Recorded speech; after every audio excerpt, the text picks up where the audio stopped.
It's all because you're doing movies. Hey, Mr. Movie Star, ooh, Hollywood. And it's like, why do you say those things? I underplay my movie career significantly. Why? I don't want you to think I got a big fat ego. I don't even want you to think I have a dyslexic ego. I want my ego in check, and I just want to be happily going along my merry acting way, making movies that you guys are going to love. I've made 3 in the last 3 months. It's absurd. I was just in Sacramento, California this morning. Flew all the way all night, all day, and all night so I could be here at 7 p.m. Central Standard Time, Nashville, Tennessee, giving you the podcast of podcasts that lets you know what's going on the earth, having some laughs, having some anxiety and some angst, and then in the end, I fix it all, and then I go my merry way and probably have a pizza. So, if that's not a good enough setup for you folks, I don't know what more I can do. I'm jumping through hoops for you people. Why? Because you're worth it. Wyatt isn't, but you people are. If you're tuning in for the first time, glad to have you. If you're tuning in for the 100th time, will you people please write something that we can talk about? Adds to the show. Speaking of shows, this one's called Stine Has Issues, and it's so special, it sounds a little like, what does it sound like?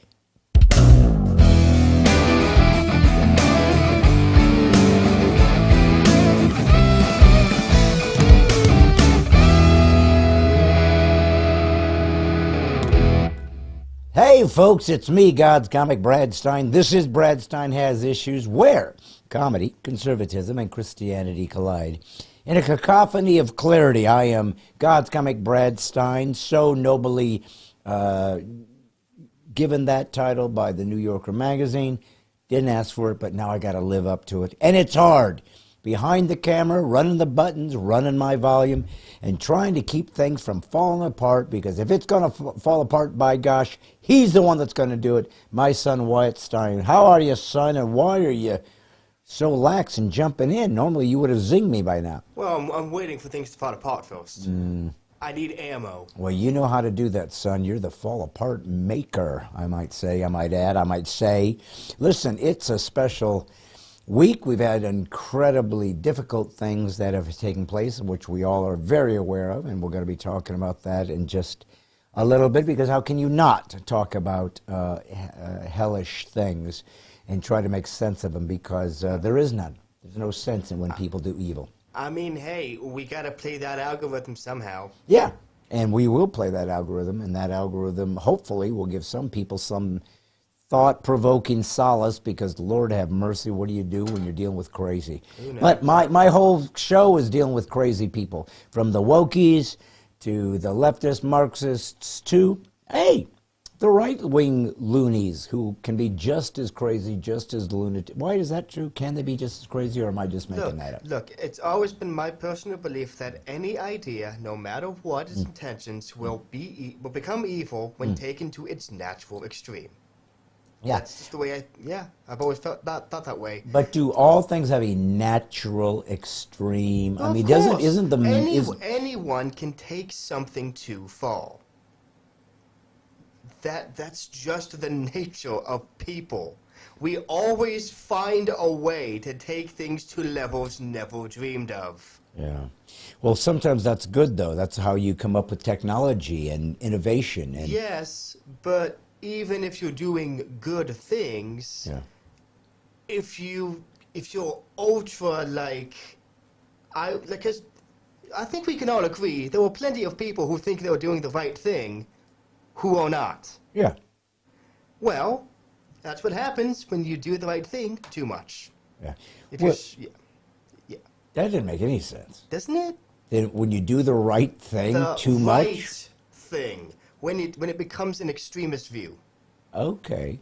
So extremism, you say, is natural, that nobody can just find an even keel with a point of view and just try to be balanced. You're saying that can't exist? I'm saying it can exist. What I'm saying is people will always have the opportunity to take it too far. Wyatt, that seems like an extreme view on your point. Well, yeah, I mean, it is pretty far right. Why do you keep saying far right? What about far left?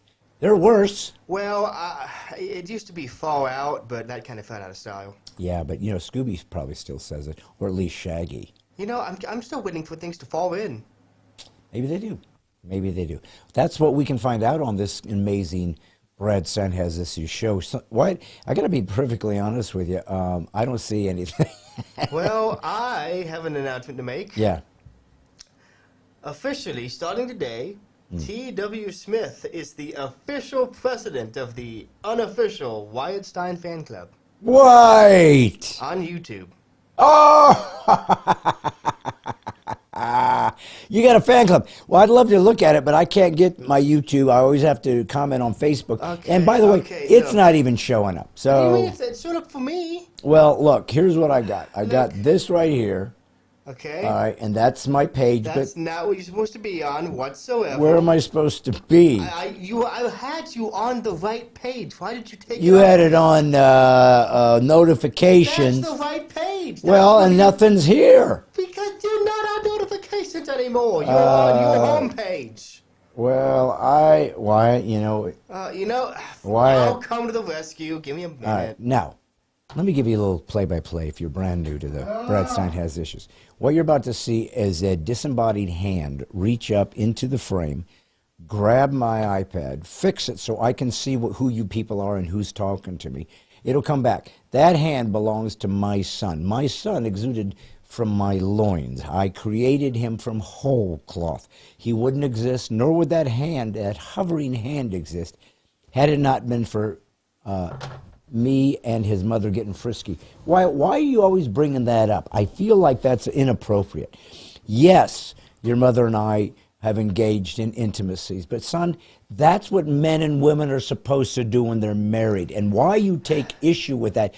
Because that's what made you. You wouldn't have existed if it wasn't for us and our passions. I would be very, very careful with this conversation, my friend. Not only am I apparently the only member in this room with the capacity to turn on a live stream. Your live stream, may I add. I'm also the guy who can do this. Oh. But that was nice, though. Oh, hold on, was it? Yeah. Hold on. Nope. There we go. There. See, you should. Actually, I'm not sure if that's for you or for me at this point. You should label them so that people. I did label them, and then promptly lost the label. Wyatt, do you know who's watching me? Nick. Say Nick is watching. Every dang day. You know, that's actually kind of familiar for me, because at Lowe's we have a very interesting holiday setup. I'll talk about it once we're done spending half an hour wasting time. Well, wait a minute. I mean, talking to the audience. Wait a minute. We already have enough time. Wait a minute. Number two. Oh, I was scared to death for this poor young lady. We sent out a search party using sled dogs. Danny Herring's back, son. You know where Danny lives.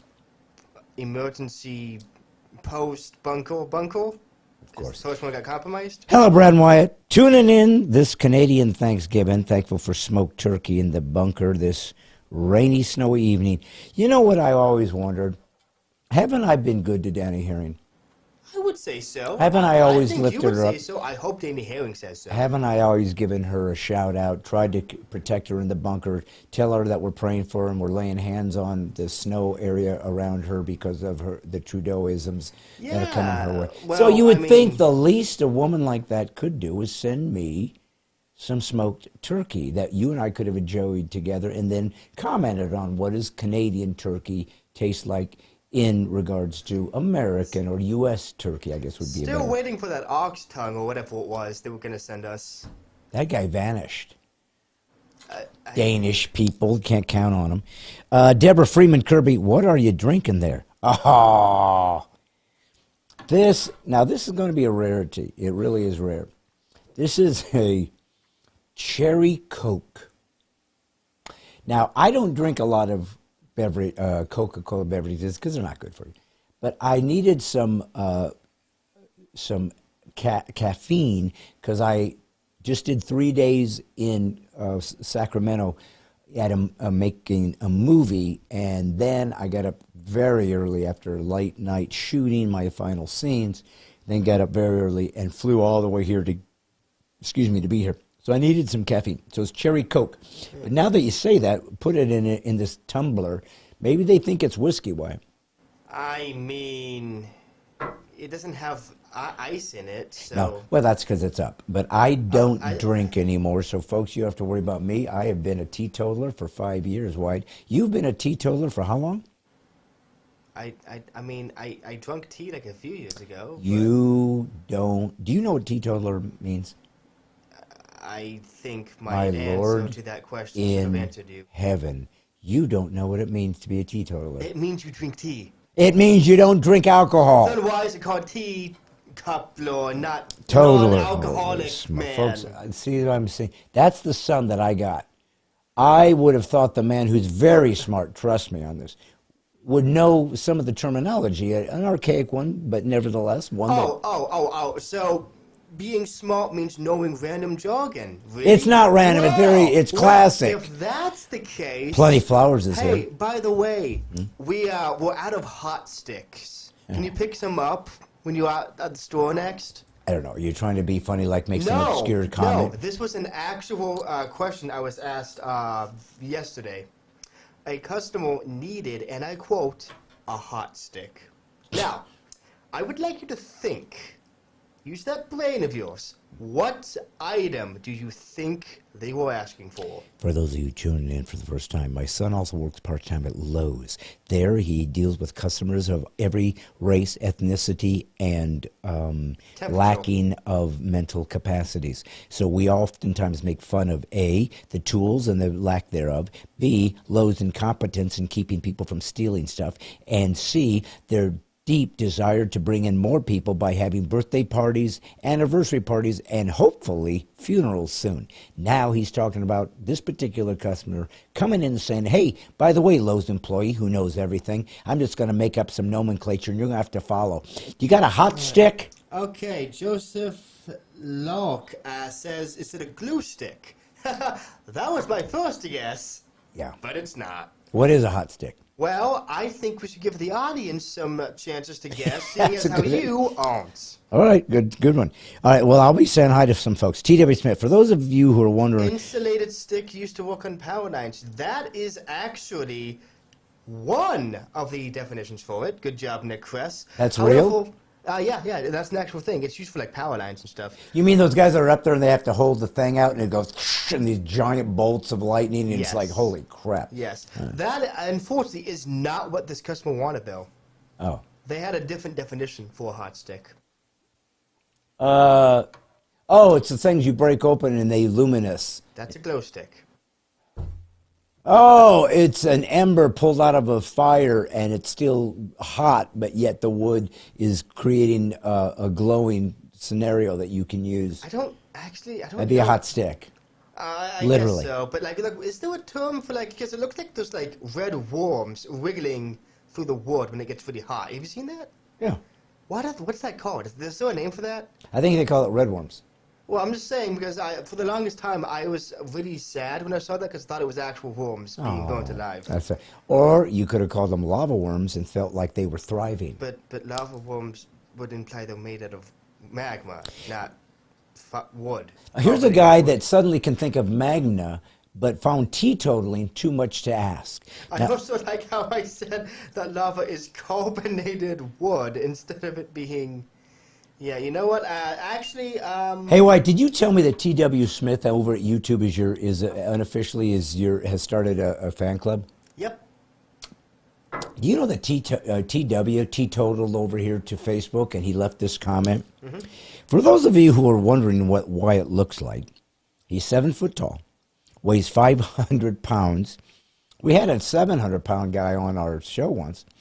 Has orange hair and dresses like the Amish, because that's the only clothes his dad won't steal from him. He figured it out. Wyatt, if you wore Amish clothes, what do you think the odds are that I would never steal one of those ones? If I wore Amish clothes, that would be the only thing you stole. Yeah. Because Amish clothes look really cool. They do. Sort of a timely feeling to it. Suspenders, yeah. All right, so, you know that they're teetotalers? Huh. So, Marcia Pointer Reed, good evening. Hold on. Voting has ended. I'm seeing a lot of good guesses. No one has gotten it right, though. Give me some of the guesses. Okay, so we've got my personal favorite, a candle. Good idea. Let's see. We've got, yeah, that's it. Candle and glue stick. Those are the only ones that the audience has come up with. Unless I'm missing some. Hot stick. Yep. All right. You want to take one more guess before I tell everyone? Hot stick. Yep. Oh, flare. No. I give up. So, my first guess was soldering, like Oh. a roll of soldering for like a thing. Okay. But that wasn't it. What the guy wanted, ready for this? Voltage tester. Oh. No, not O. O? That's more like it. Because who in their right mind would think that a voltage tester is either hot or a stick? I guess that guy. I mean, it's vaguely stick-shaped, I suppose, but... Was he Amish? No. Apparently his daughter works in construction, and that's the jargon for voltage tester. Even though I looked it up after the fact, and no, it absolutely is not. Well, maybe it is. Maybe it's their local tongue, son. Listen, I got to say hi to some of these people. Marcia Pointer Reed, good evening, Bread and White, for prayers for Israel. No kidding. We all are. Karen Boyd, taco soup, yay, cold weather. Die, mosquitoes. She's always been anti-mosquito, Wyatt, and that's one of the reasons that you always found her troubling. Well, Michael, mean, look, if there's any insect that I would honestly be okay with being eradicated from Earth, it'd be mosquitoes. and you would make the bats unhappy. Michael Quackenbush. Oh, the bats can just eat fruit or whatever. Michael Quackenbush, you should have had a fan club before Brad. Ashley Haas, you guys make my day. Well, so do you, Ashley, because you show up. Brian Lee Mays, too bad you aren't streaming this on Rumble. Well, I'm thinking about it. We're going to try to get on more platforms. We got some things coming up that might be of interest to you guys. I'll let you know. Let's see. Karen Boyd has Wyatt's frustration with a bunch of laughy faces. Let's see. Michael Quackenbush says, parents can be so trying. Oh, stop. Aaron Oakes, that's what I said. Put it on Rumble. Marcia Pointer Reed, it's like Thing from the Addams Family. Oh, so this is when you grab my deal. Let's see. Eddie Softcheck, your is the Bible accurate speech is incredible. Wyatt, he's not lying. Yeah. I nailed that. Yeah. Eddie's such... There's a quote, there's a comment by Aaron Oakes. Yeah. Who commented that he's working on trying to get you out to Wyoming. I misread that as, oh, someone's home. I misread that as working on trying to get you out of Wyoming, which I thought was fitting because... Wyatt, how many states? Nobody wants to live in Wyoming. It's why it's the least populous state. Yes, but it's a beautiful state, trust me. Yeah, it's a beautiful state that's so beautiful no one wants to live there. Have you ever heard of Jackson Hole, Wyoming? No. It's unbelievable. I'm sure it is. You know why? What? I don't believe it because no one's from there. You know who's from Moline, Illinois, though? Angela Winkle. That makes sense because it's not Wyoming. And then Karen said she doesn't see Donnie's comment. Brandy Cook, I finally caught you live. Hello. Hi, Brandy. Finally caught us live. Ha. Let's see. Angela Winkle, can't wait for your show in January. Yeah, we're coming to her church in January to perform. Danny Herring, I have a homing pigeon. I'll send a package of smoked turkey. First off, you don't have a homing pigeon, and if you did, you would have smoked it and ate it by now because you're in your bunker thanks to Trudeau. Why is she always making crap up, Wyatt? Well, I mean, you know that they still raise pigeons, right? Uh-huh. Like, it's the weirdest thing. You literally just open the cage, let them all fly out, and then you like sit in a park bench for like 6 hours until you get a text message saying if you won or not. Deborah Freeman Kirby said, no, I thought it was a good red wine. See, she was all up thinking she was going to have a glass of wine with me, and all I had was cherry Coke. So, no witty banter about me talking about homing pigeons just being thrust into a race where the owners literally don't care about it. No. We're not gonna, no witty banter, no funny jokes you can make about just letting wild animals do their thing and then just going about your day and calling it a sport. What do you mean, when they race them? Yeah, racing pigeons. You Oh. just open the cage, let them out, Yeah. and then you just sit around and wait for a text message to see if you won or not. Kerry Tudor made it. Why is it that every time I finish talking about this, you do everything to avoid talking about it? Nah, it's Dude, are you just anti-pigeon? It's boring. Deborah Freeman Kirby, well done you. Let's see. What part of a race that nobody cares about, even the people competing in it, is boring? Paula Faye Marie Rouchin. Oh my goodness, here we go again. She's my favorite named lady. And guess what your least favorite two-named person is? Homing pigeon. Oh, insulated stick used to work on power lines. Oh, so I'm just catching up. Let's see. Jolinda Little, love catching the show. God bless. Soldern 6 Karin thought of. Force Bainey welding rod. Jolinda Little, Oklahoma loves you. Yes, they do, Oakley, homie. Let's see. Angela Winkle, I could have my brother make you hot sticks from hot peppers. Nice. Let's see. Plenty Flowers thought it was a word-bending Kit. Danny Hurrian finally said hello back to Karen. She had to duck because she was being shot at. Let's see. Michael Quackenbush said that's exactly what I thought Wyatt looks like. And so, where am I caught up? Oh, Clovis Jones, eat at the Urban Market restaurant in Brentwood. My daughter Sarah works there, and I told her about you in this podcast. Okay, it's called Urban Market restaurant in Brentwood. Okay. Okay. Well, we just might, son. We just might. Listen, I got to tell you guys, I was just in California, and I was working on a brand new movie. Now, I have done a lot of movies in my life, but I've done 3 in the last 3 months. I think I did a short in June where I played a zombie. I did one the end of October, the end of August, 1st of September.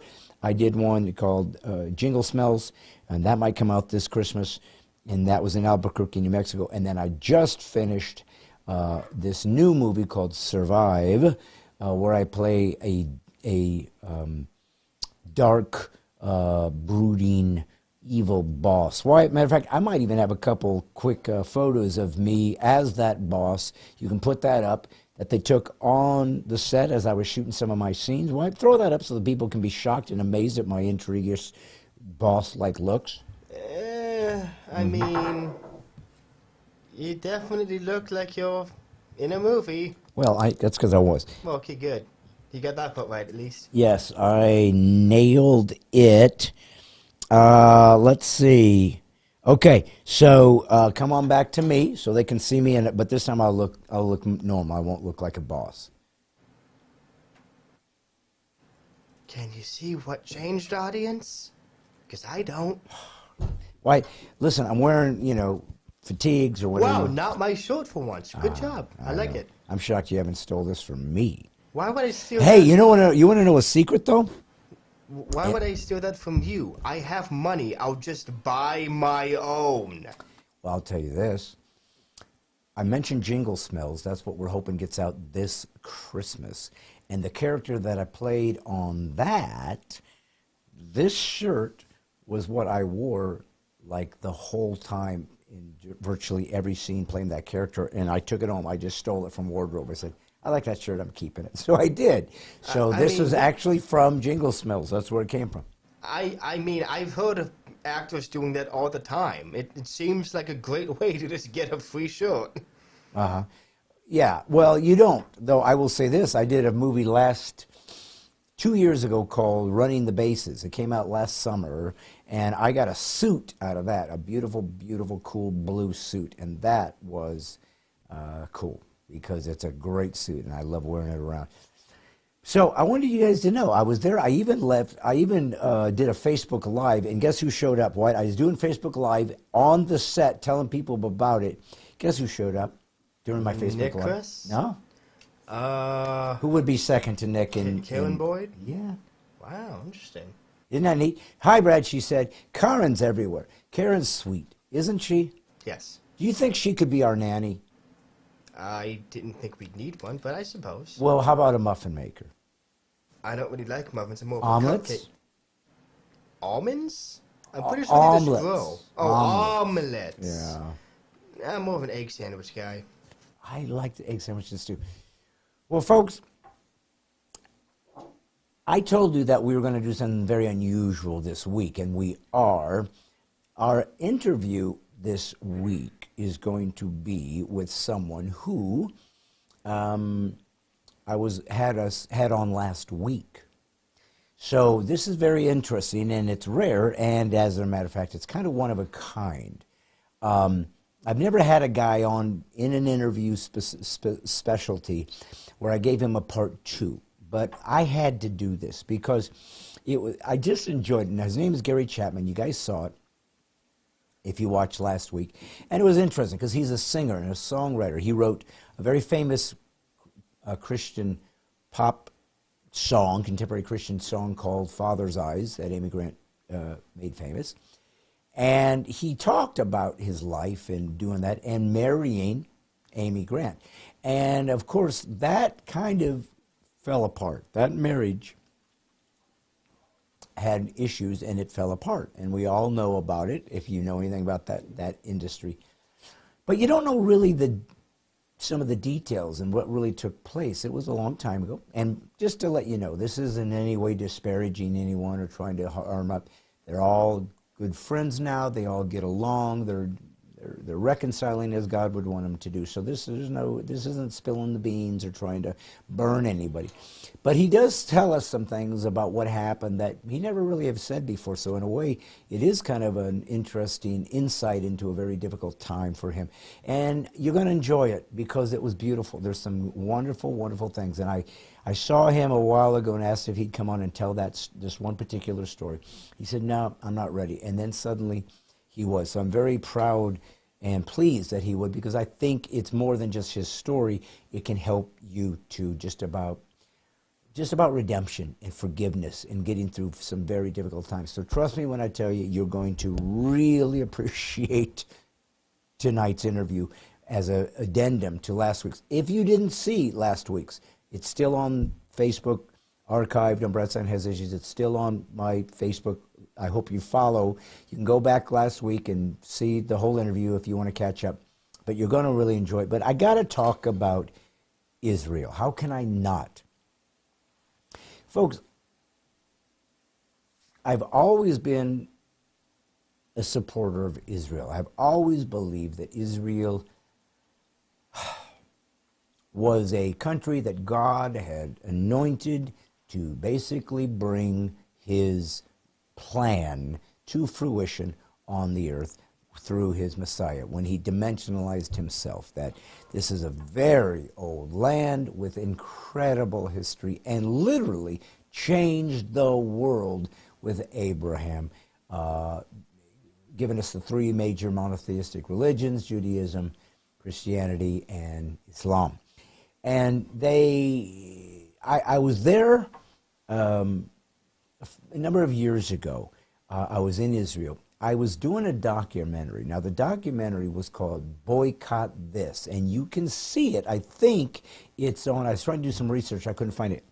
But I think you can see it on YouTube. You could go to YouTube and see if it's there. It might be there free. It might be on Amazon Prime. It might be there. You can go watch it, probably free. It's called Boycott This. But the whole point was it was about the BDS movement. If you don't know what the BDS movement is, it was the movement that was used against South Africa during apartheid. It's called Boycott, Divest, and Sanction. They boycott going there and bringing money into the area.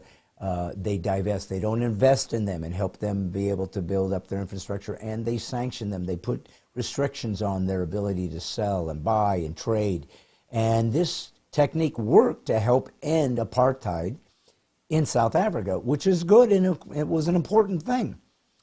But suddenly we had groups of countries calling Israel an apartheid state, that they were actually behaving the exact same way they did in South Africa. Now, that was something I didn't find to be accurate, but I don't know everything. And I don't want to be so committed to something that I'm not able to see the truth and the objectivity of what is really going on. Because as much as you know I love America, it has its history and has failed at times, like any country will, because countries are run by failed, sinful, pathetic, power-hungry extremists on either side at times, as White said so eloquently earlier,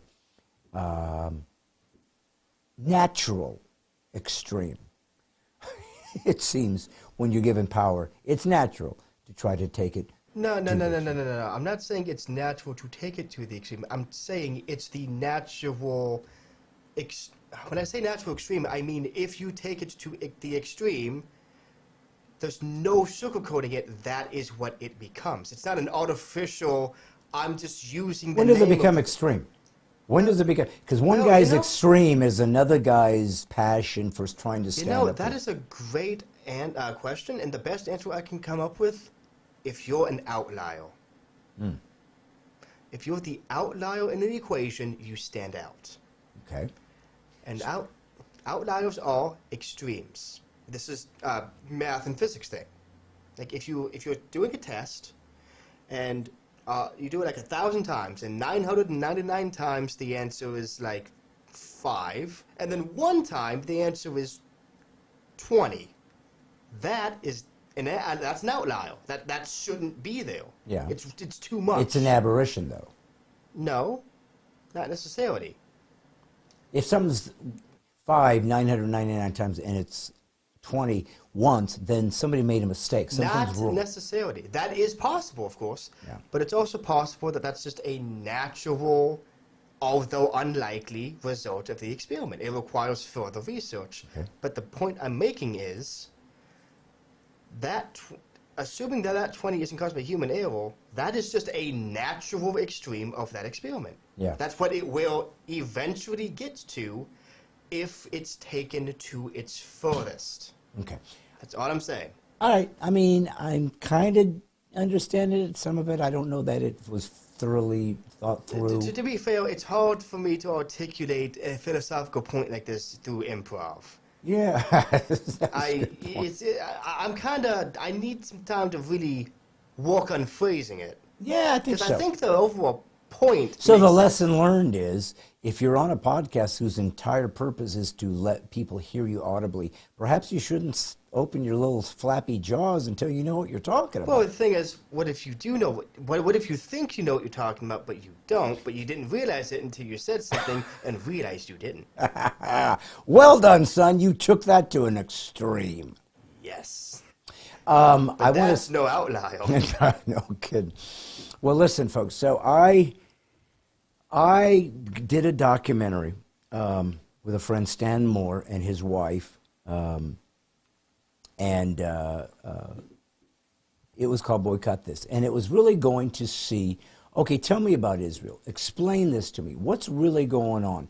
Are they doing apartheid? Are they oppressing Palestinians? I wanted to know what was up because I just want to know what is true. As a Christ follower, you're beholden to the truth.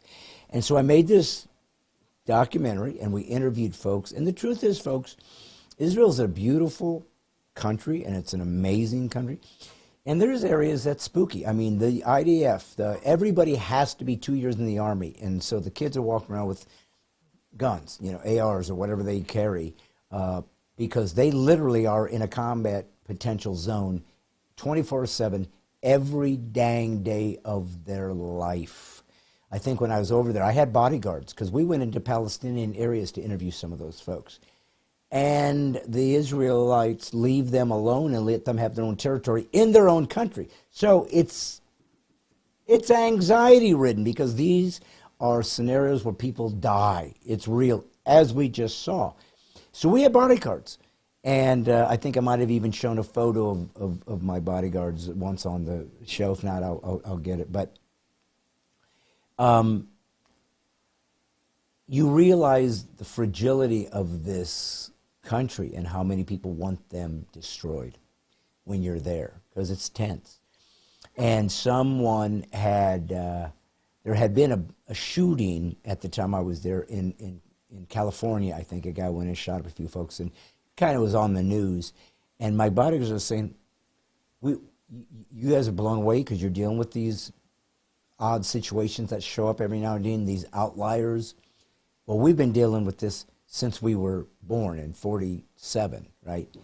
We've had this our entire existence as a nation.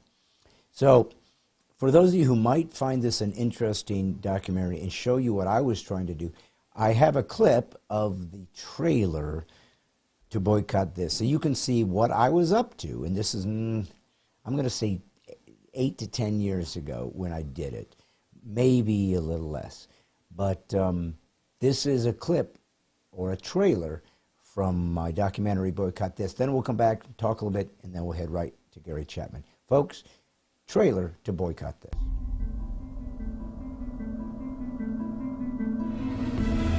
Any comments on Israel? Tell them to get the hell out of Palestine. Ooh. These people are occupied. I see the Jews in Israel as total Nazis. We need to separate ourselves from Israel. It's a cancer on American foreign policy. We believe that Israel is an apartheid state. In the occupied Palestinian land, that there is a horrendous example of apartheid. The Jews are the problem. Smell it, now take it. That's for you.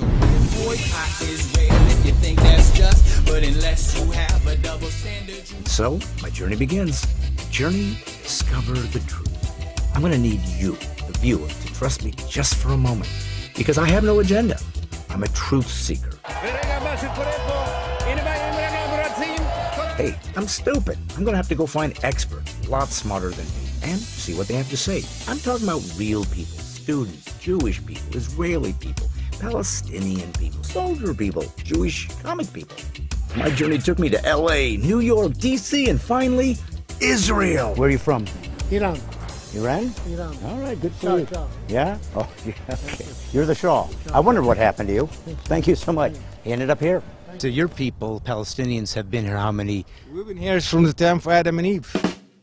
None of my ancestors ever stepped foot in this land. No, you're right. Jews lived in Jewland, called Israel, 3,000 years ago. You can't go 8-1 and be Israel. Shut up, you miserable bloody Romans. No sense of humor.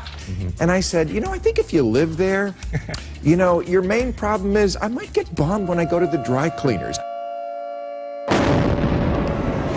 You have to care about Israel, because if you don't care about Israel, what's happening in Israel is coming to a theater near you. That's the fact, Jack. So I went to meet with some important UN people. What do you got? I think that the UN became one of the biggest corrupt organizations around the world. If you really care about human rights, look at Syria. What are you obsessing with us for? There's hundreds of thousands of people being killed there, and you're silent. Do you understand? Apartheid went from the womb till the tomb, couldn't even take a dump in the same bathroom. People say Israel's an apartheid state. Try to defend an indefensible border, 9 miles wide. So you are Israeli. Yeah. I'm Muslims, Bedouins, Arabians, I'm Israeli and proud of that. Where's the money, Lebowski? We have all this hundreds of millions of dollars embezzled funds.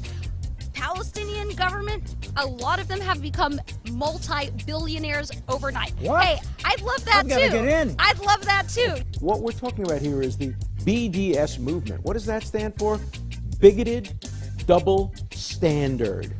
That means that the BDS became another new organization who want to gain also money and power on the suffer of the Palestinians. God, it's not believable when you say, hey, let's boycott and sanction against Israel, right? At the same time, we're going to let Iran have the bomb. Okay, whoa. You know, people think the Jews are not tough. I happen to be a very tough Jew. I fear nobody.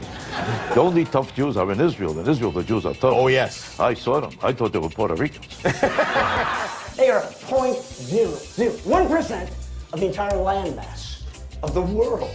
They are the size of New Jersey without the attitude. Do you want to hear the answer or don't you? Wow, that's mind-blowing.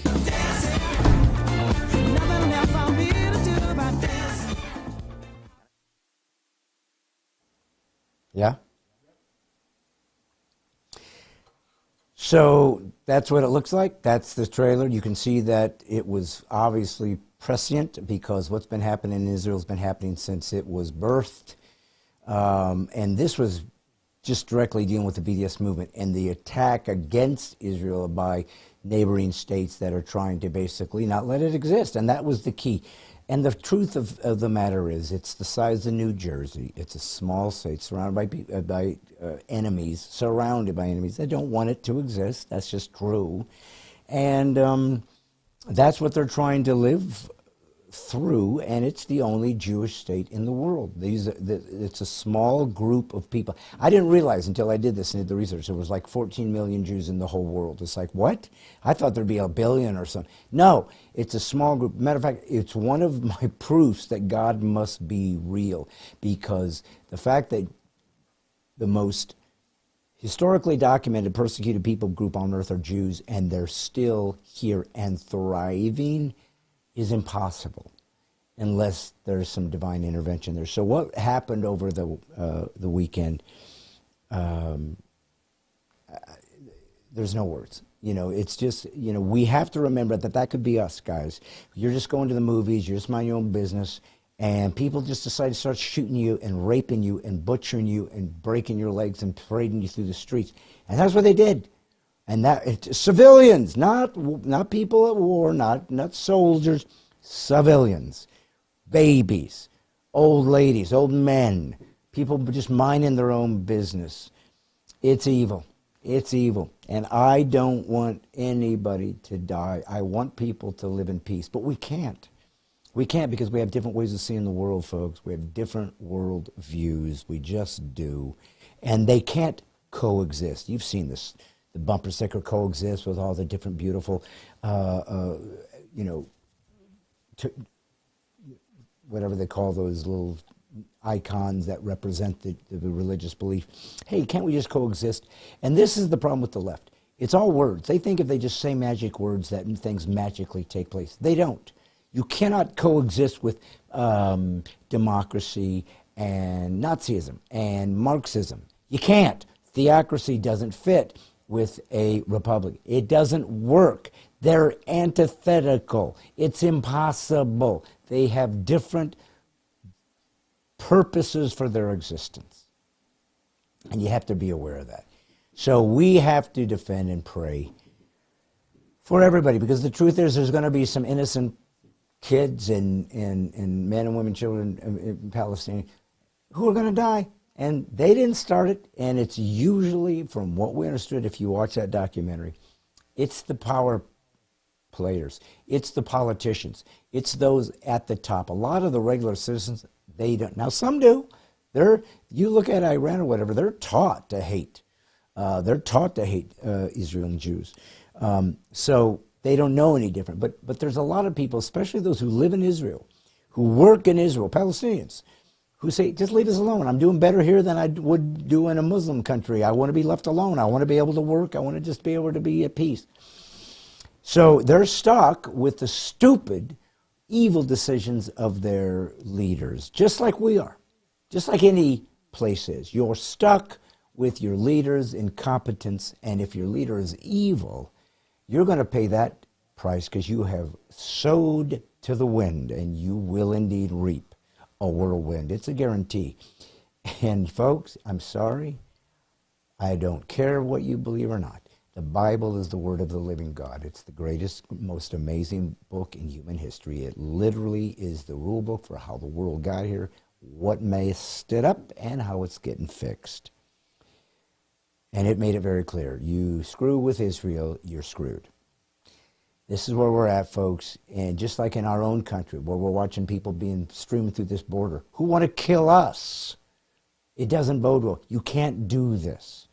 You have to be sovereign, protect yourself, defend yourself against people who want you dead, because you won't succumb to their point of view and their religious and or political and or ideological bent. And that's why I said truth-telling was the key. You got to speak truth at all times. No, I'm not going to call a man a woman or a woman a man. It's not true. I'm not going to do it. Why? Because it's cowardly on my part, too. It steals my access to reality. And 3, it doesn't allow the world to communicate actual facts that allow us to coexist as humans because we have access to the same truth. Okay? Because there is immutable truth that doesn't change, and you have to access it, and you have to implement it, and you have to always use it and speak it boldly, or you will become a slave. If you believe in what I'm doing, you can join a whole bunch of us throughout this nation and some around the world, many who are on this thread right now, and join the militia of the mind. We are guys that want to outpray, outthink, outlive, outvote, outplan, outfight Marxism, leftism, communism, any ism, World Economic Forum ism, one world government ism, green-ism, everything that's designed to do one thing, and that is to control you, steal your property, and make you a slave and a serf to the self-elected oligarchs. That's where we're at. It's true, it's real, it's serious, and you need to arm yourself. You need to be a militia of the mind, and that's what I'm trying to do. You can join up. You just go to bradstine.com, say, I want to join the militia of the mind. It's just your name, your email address. It's $36 for a whole year, $3 a month. And we're going to get 10,000 people. I call them the mighty 10,000. You will be the ones that will be the ones who launched my ability to do this live throughout the nation, doing my comedy, which I'm really setting up for 2024. So if you are a church or an organization, contact me and you can get part of my tour. But I want to make this one of the most ambitious we have. It's an election year. I want to make this an ambitious tour. Hopefully I'll do some more movies. I'll talk to you about the movies. I'll talk to you about anything else that I have coming, including where the podcast is going that you guys built, and some people that are interested in helping to raise its profile. So little by little, folks, we're getting somewhere. If you like comedy that has some funny stuff, but you also want to hear about cultural issues from a biblical perspective, if you want to find like-minded conservatives, Christian folks that are also hopefully sophisticated and just are trying to fight the good fight, join us. Become part of the Mighty 10,000 and the Militia of the Mind. And I'm sure Karen will put up a link. She always does because she's sweet that way. So I appreciate you guys coming out here, and I just don't want to take any more time to get to our next guest. Because, again, if you were here last week and you listened to Gary Chapman, it was a wonderful interview. And I told him it's one of my favorite interviews I ever had because I resonated with him. He was an artist, and we just had a lot in common. I just enjoyed it. All I can say is his spirit, his countenance, it just resonated with me so much. But this one tonight, he really gets to the nuts and bolts of what happened in his life, and so many of you were affected by that. If you've grown up with the contemporary Christian music industry, you'll remember this, but you didn't know all the facts, and that's where we're going tonight. So it was interesting to me. It was kind of surprising, shocking to me. Some of the things he said, I didn't expect him to. It just seemed fairly personal. But I appreciate it because it was courageous. It was honest. He's a true God follower, a true conservative man. And he wanted to use his experience to help set other people free who might be going through some difficult times themselves. So God bless him for that and for being able to have the courage to be vulnerable and open and free to say, let me tell you my story. Now you know the rest of the story. But also, most importantly, how it all came together in the end. And that redemption story is the most important story of all. It's the greatest story. It's the Messiah story. It's the Jesus story. But we all live it in our own little lives. So, folks, trust me. Call friends that might know of them or that time frame and say, get on and watch this interview. And please share it. Please tell your friends. Share this podcast. Like it. Follow it on YouTube and Facebook. Please join the Mighty 10,000. And let's just see what God might do with this silly little podcast that he scrambled together with me and my son, because we did one thing. We said, okay, we'll give it a go. God bless you, and enjoy part 2, my interview with Gary Chapman. So, for all of you who watch Brad Stine Has Issues on a regular basis, it tells you two things about you. Number one, you need counseling. And number two, you need a life that has more fulfillment. Neither one of those I can provide because it's just a podcast, and I'm just meshed with the trillions of other podcasts in the world. But I will do one thing unique.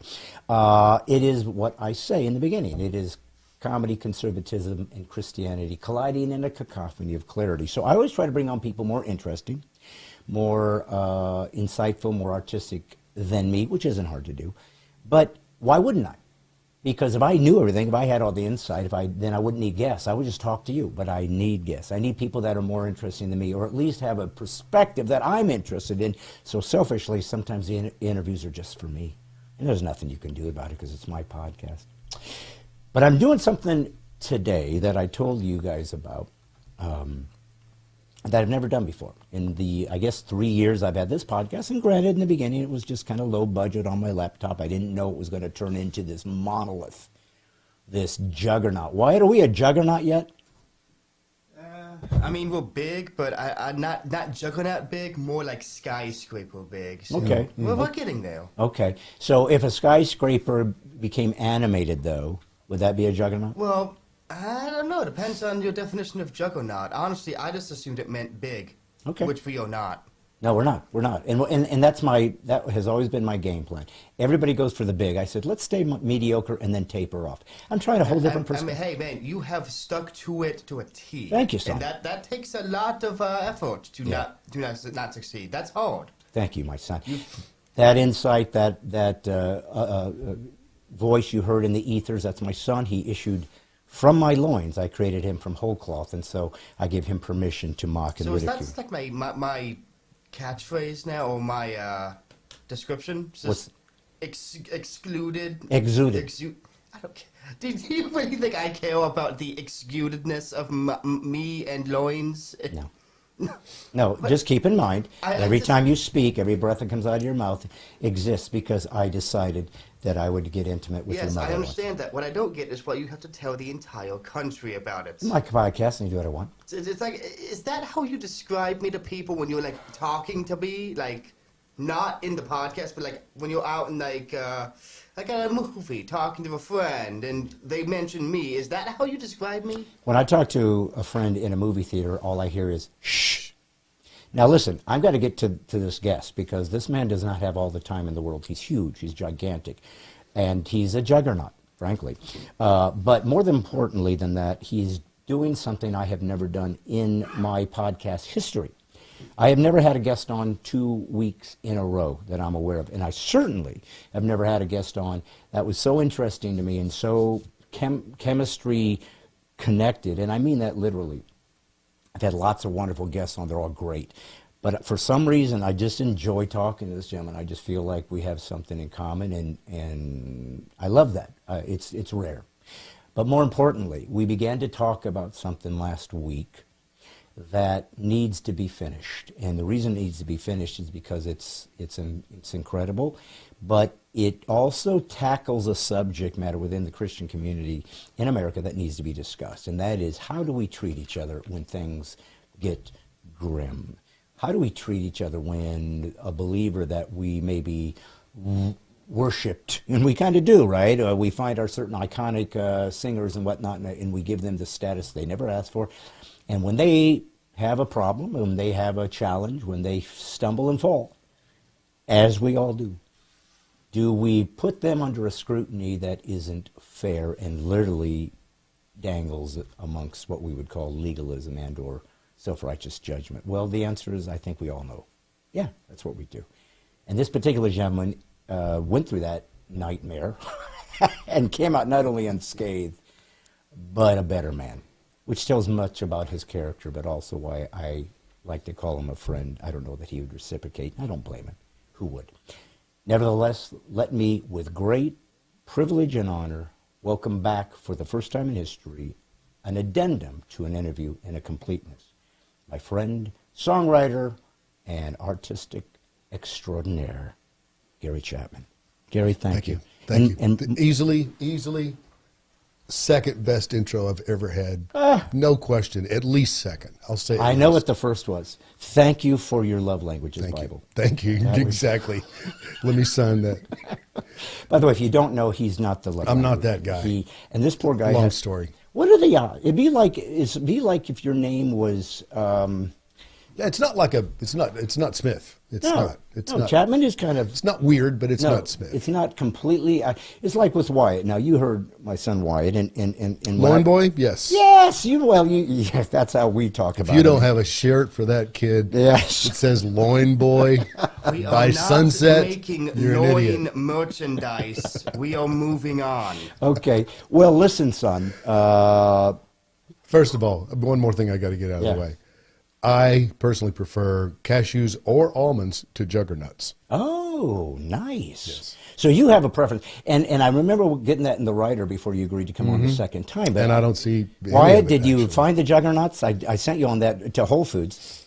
No, unfortunately, all I got was the pecans. Pecans. Okay. And listen, if you've ever been in the backstage at a auditorium and had nowhere to go, you'd find a pecan. Yeah, you would. Trust me, we've all been there. And all the people right now are going, what? You guys do what? Oh, yeah. Tell me it's called showbiz.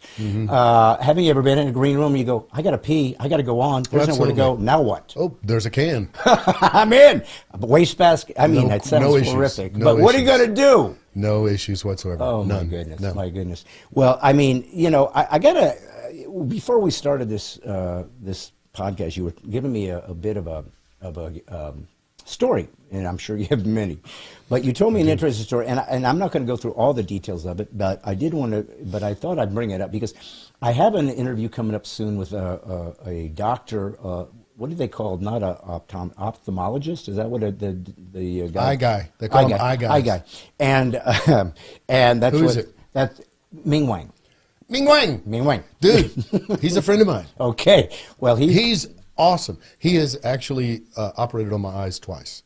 He's brilliant. He's the only breathing human I'm aware of that I will allow to touch my eyes. Yes. And just the word "touch my eyes" has such a creepy. It's a thing, right? It's not a thing until they do it, and then it's a thing. It's a thing. Yeah. So, what kind of surgery was it? I had a pterygium.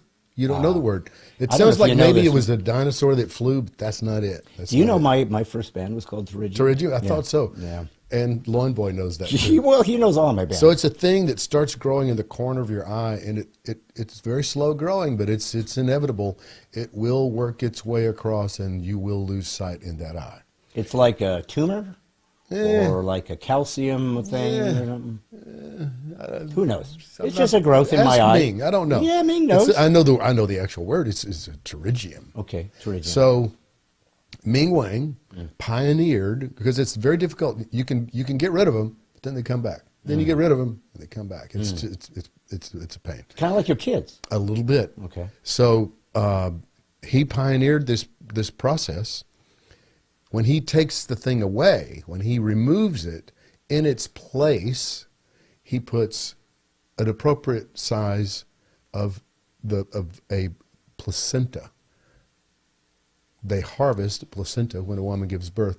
That, listen to me, that is the most regenerative biological thing on the planet. That thing. That's why some women lose their minds, and I'm told they eat them, but I'm not really up for that. Because I've grossed you out with just having part of my sideways. Part of my eye being. But it was a amazing, dude. It was a miracle. I've had zero issues since. It healed so fast it scared me. Like the next day, I was like, "What? Did I get my eye cut on?" So it was already like clouding up or whatnot, or something was happening where you're going, "Oh, definitely, crap. Okay. definitely, yeah." So it's spooky because if you're going blind, that's about as bad as it gets.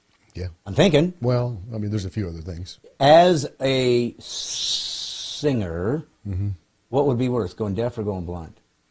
I would much prefer going blind. So at least you could sing. Yeah, yeah. Okay. Because Beethoven. Yeah, and I've seen it all, dude. Yeah, I've seen it. You asked me, I saw it. So you had the dirigible. Yeah. And in my eye. In your eye, and but that reminds me of the instrument you play from China. Oh, Ming Wang is, in addition to being an extremely gifted, definitely one of the, some would say the premier eye guy on the planet. But he's also a world-class violinist, specifically the erhu, the two-stringed violin. Okay. The bow actually lives between the two strings. Okay. It's an interesting instrument. I've heard it. It's got that Chinese sound we've all heard. We didn't know what it was. That was it. But that very whiny kind of... That's it. And to make it sound good is hard. Okay. I know because I have one. Mm. I bought one on the streets of Adelaide, Australia, probably 3 decades ago. And we played some shows in Australia and had a great time. Who's we? That was, good grief, there were 100 of us on the road. So it was a big tour. Enumerate them all. Of Christian artists? No, it was just my wife at the time, Amy. Okay. And Amy Grant and myself, and then the band and the crew and the thing. It's it was a juggernaut, if you will, going down the road. So we played a few shows there, and then flew from Perth to Copenhagen, beautiful city. And along the way between Perth and Copenhagen is 14 hours of a flight attendant saying, "Can I get you something else?" Yeah, right. So, were you business class? Oh yeah, yeah. I'm it's the only way to go overseas. Travel snob, dude. If you're going to do it all the time, you have to, because you'll kill yourself. Yeah.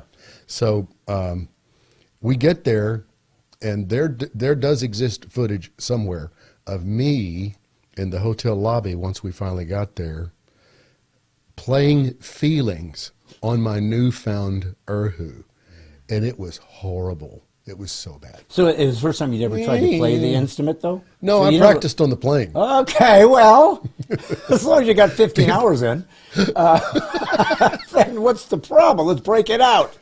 I felt like I was ready. I wasn't. I got to say, so it was in the 80s. Yeah. Feelings came out in the 70s, I think, like 77-ish. I knew that I knew it. I knew I could.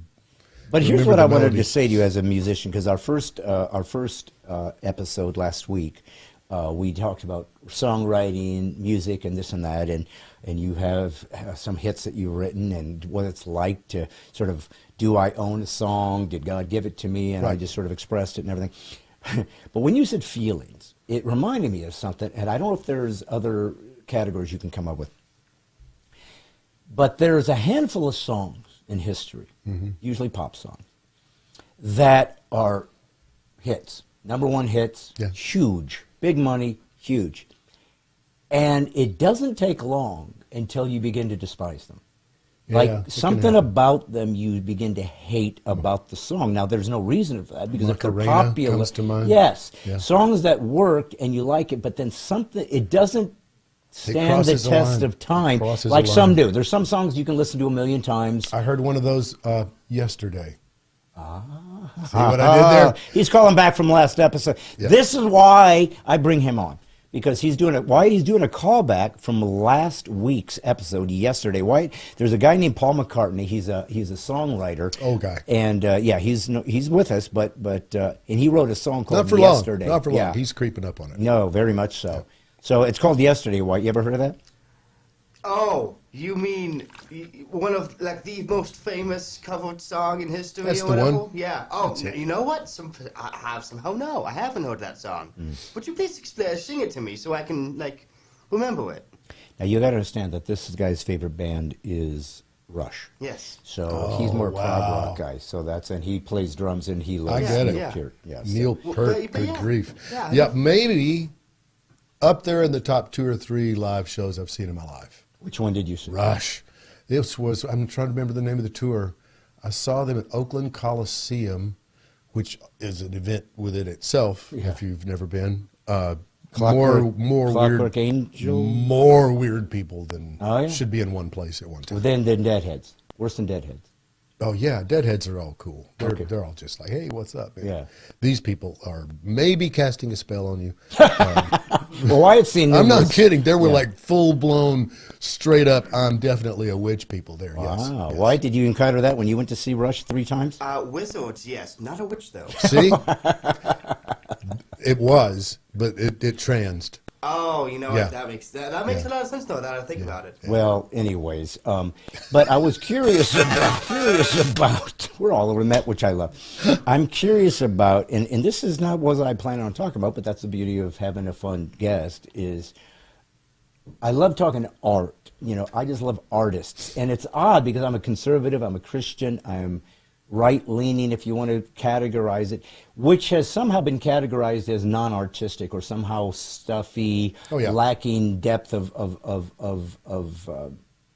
risk-taking. We're mouth-breathing, brainless idiots. Are you kidding? But how would we know art? But why would that be attached to that philosophy? Why would they consider right-leaning to be lacking in sophisticated appreciation of art?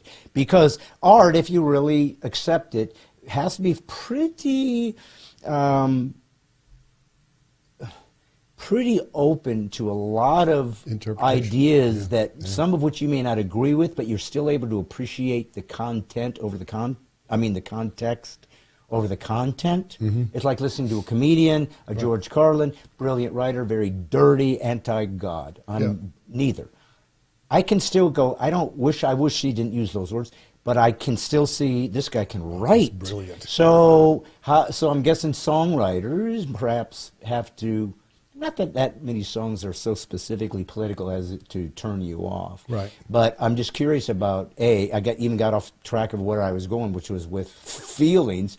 If you consider that song, do you know what I'm saying now about something tainted it? And do some songs not stand up only because we got sick of hearing them, they just got overplayed?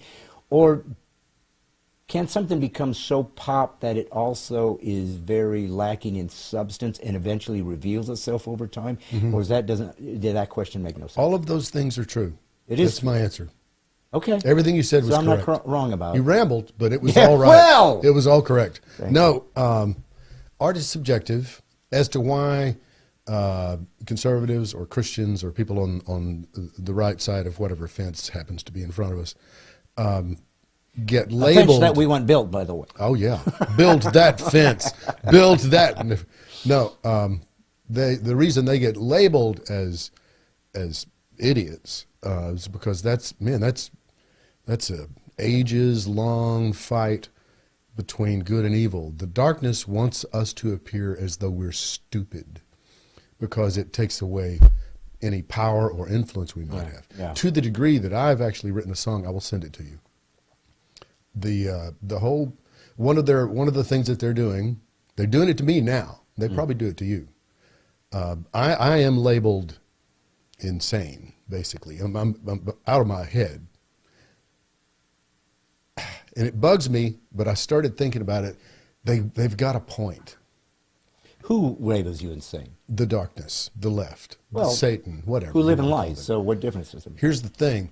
We base our whole thing, if you believe in Jesus, we base our whole thing on what we see as facts, that God came to this earth, sort of, as a man, sort of.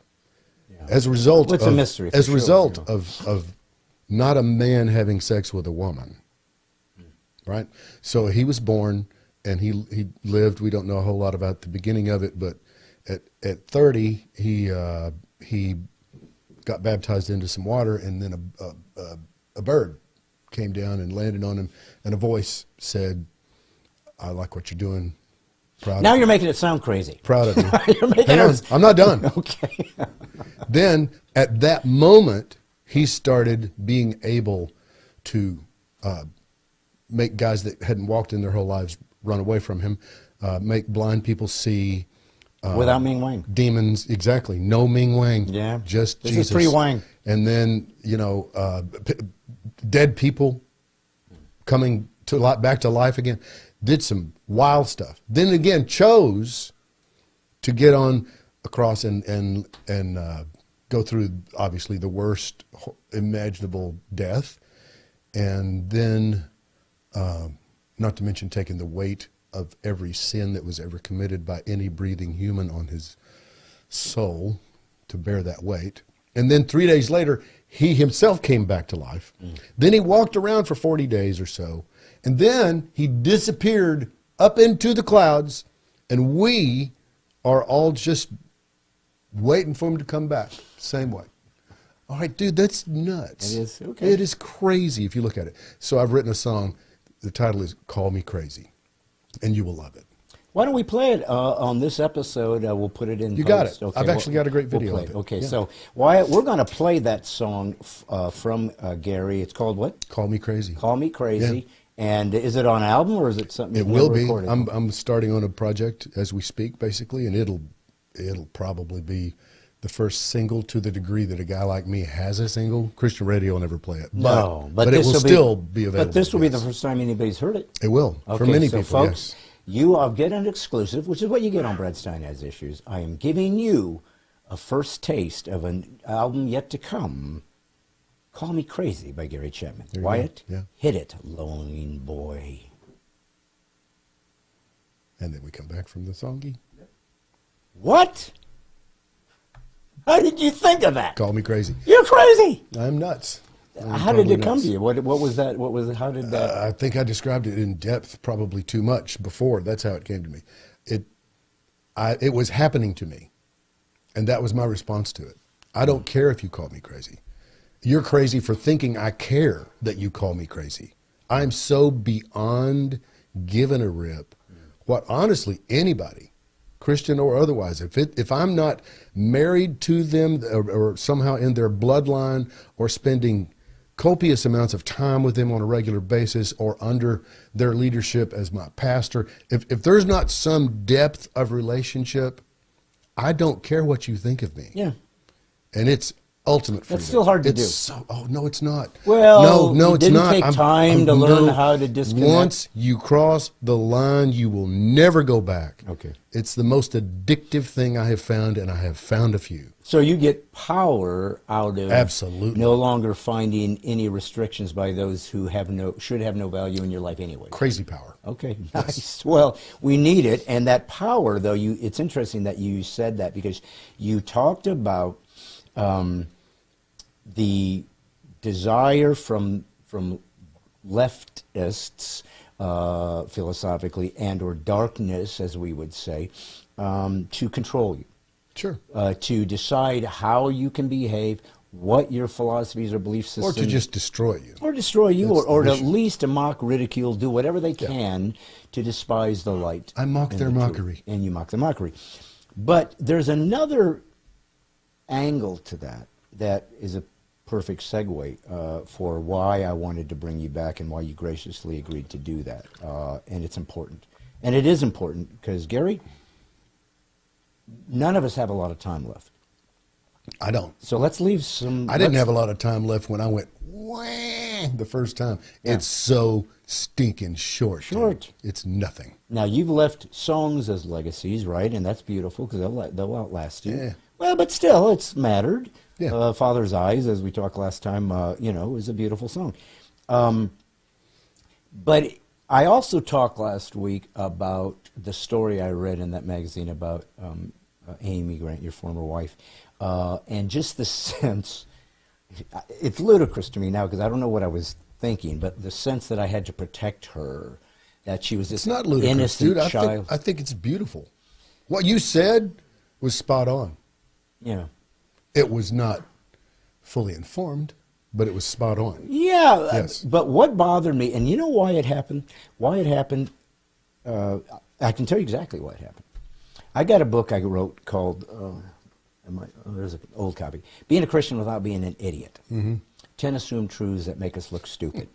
And the whole and here's where the book came from. So I was talking about or thinking about death penalty. Mm-hmm. And I was for the death penalty. And so I would listen to Catholics talk about pro-life, right? And they've always spearheaded the pro-life movement. Sure. Long before Protestants jumped in, they were doing it. And I respect it. I do a lot of pro-life fundraisers, Yep. and I believe in the movement and clearly. So I really respect their insights and their wisdom, and their going against the grain at the time when people didn't think that concept was, worthy of a fight. But oftentimes a lot of them were anti-death penalty. And I thought to myself, well, wait a minute, if you respect the long tradition of Catholicism and its pro-life views, and some of them, not all of them, I haven't gone enough into the depth of all of the popes or whatnot, but many at least, or maybe they were more level-leaning. Maybe I'll find out as people will let me know. They do that. But they were anti-death penalty. But what it made me think was, well, if you respect their theology based on this idea, why don't you respect it over here? And I said, why do you believe the death penalty is okay? And I go, I don't know. I just assumed it was how God teaches it. Now, I do believe it is. Mm-hmm. But what I was saying was, but I didn't do the research. I just assumed, because somebody taught me this thing, Gary, if you're going to make a life commitment to a philosophy, like, should I kill someone? Or not. At least know why you believe that. Yeah. That should have some deep sense of depth, especially as a Christian who teaches you to love your enemies, pray for those despitefully use you. So it was that depth of looking into why do we have this idea, anti-death penalty, or where does it come from, or pro-death penalty, that made me realize that oftentimes what I believed it was theology was tradition, my denominational tradition, which in fact trumped truth. And once anything that trumps the truth is a cult. Yes, in the world that I currently or legalism. In the world that I currently walk through, spiritually, that is called the spirit of religion. It is a demonic spirit. It is absolutely the meanest, nastiest, most conniving one there is, because it masks itself in the truth. Yeah, and it's coming in a flavor that you are a participant in and love. Yeah. So it's deeply wounding. Yes, it is. When a family member is the betrayer. Yeah. Okay, that's or, why. Or church hurt. Well, but they're our family. That's Same thing. That's where I was going, because it's kind of like when I hit talk this cough button. Sorry. There's not one. That's okay. Just cough away. But I realized that in the book, I talked about Satan. I was talking about Satan and how one of the lies was Satan is the cause of most of your problems. And I said, well, maybe you cause some of your problems. Maybe Satan just gives you an opportunity and you choose. But you have volition as a human to decide the evil way. He didn't make you. Exactly right. No. You did it. Two voices. So, yeah. Every thought you have. Yeah, and you told me that last time. And so what I realized was, so before I got into comedy, before I got into acting, before I got into everything I've become, whatever that is, podcaster, yes. My first profession in the performance art was a professional sleight of hand artist. I was a magician. Yep. So I learned that. I've got a library of sleight of hand books. I've created magic tricks that have appeared in magic literature. I know some of the top sleight of hand artists in the world because I grew up in that culture in Southern California. That's because I used to perform there. So when I first was learning it, I was 18 years old, and I found a restaurant. My good friend in high school's dad owned this restaurant, this tiny town in Indiana. And I asked him, could I come in once a week and just go to your tables and do magic? And I put a little card out, if you want to see magic, it's $3. I was entrepreneur, trying to figure out a way to go do magic. I like it. It's called table hopping. It's walking table. It's calling making $3 disappear from your pocket. As quickly as possible. Yes. And so I went there. So as it turned out, most Did you make change? Did you have change? I didn't make change. Okay. No, I kept it. It's actually $5, isn't it? It's $5 at this point. Yeah. But I oftentimes would sit there and everybody go, what does that mean? And they would just like, doesn't make sense. So I'd just go up and say, do you want to see some tricks? Because I wanted something to do.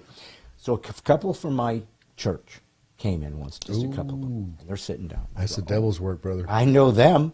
I know these guys. They're going to love this. And I walk up, hey, guys, how you doing? Hey, Brad, how are you? Hey, look, I'd love to do some magic. For you guys want to see some magic? It's what I'm doing. And this woman, and she's a beautiful, woman of God. She looks at me and she goes, Brad, magic is of the devil. Now, I'm an 18-year-old kid trying to learn. You should have stuck with the word tricks. I should have. I'm an illusionist. Yes. But it was the first time that I heard something that I was going to hear many times over the years as a Christian. Yeah. And it was very hurtful because I was this excited 18-year-old kid that said, can I show you my little thing that I've learned? And I know you, and you go to my church, and I can show you this thing. It's of the devil. It wasn't just, no, thanks. You're doing demonic things. I'm like, I and of course, if you look in the Bible, it does often say that some of the greatest conquerings of cultures that Satan has accomplished was through card tricks. True. A lot of people don't know that, Yeah, but it yeah, happens. he really uses card tricks. They won't let him in Vegas. No, are you kidding? Talk about counting cards. Not a chance. But it was my first experience with being deeply wounded. Now, this is a good one. That's what she knew, right? Somebody told her it was satanic because they had the word magic attached, and clearly it was sleight of hand. It's a puzzle. But I began to be very defensive about how I was perceived, because I was like, I'm going to go to church, I love Christ, what the heck? It's just tricks. So I think I was prepped for when that article came out, like, defensive, like, oh, because I'm not the flavor you need me to be. Oh, I don't have the image you've created. It's like, it's none of your business. This is my way of presenting what God has asked me to do. So it's just deeply wounding, and it's very self-righteous, it's very arrogant, it's very hurtful. And that was just in my little tiny corner of my faith and my ability to perform its art. So now we're going to go to where this entire episode wanted to go to, because it's important. You had the same experience that I had, except it was quite a bit more magnified. Yes. So here you sit. You get married to the most famous, popular, loved, beloved, protected by magicians out there that never knew I existed, pop, Christian, CCM basically she wasn't the first, but she certainly showed how much money could be made and what kind of power and influence you could get. She was Taylor Swift of Christian music. This was the girl. And probably, honestly, I don't know if anybody, even to this day, has ever reached the level that she did and what she was accomplishing. And you married her.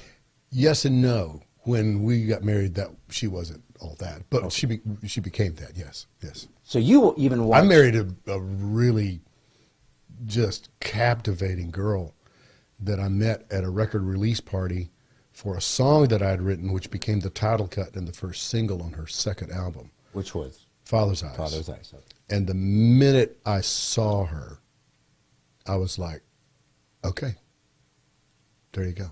I'm crazy about that girl. She was dating her producer at the time, Brown Bannister. I didn't care. No, something needs to be done immediately about that particular situation. And Brown went on to marry another woman and have an amazing life and beautiful children, and we're friends, right?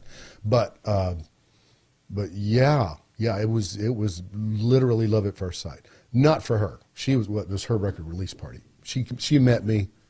We had a moment, but it did not last, But Gary, as I said last week... I was diligent, though. As I said last week, you weren't the first one that stumbled upon the charisma of this girl.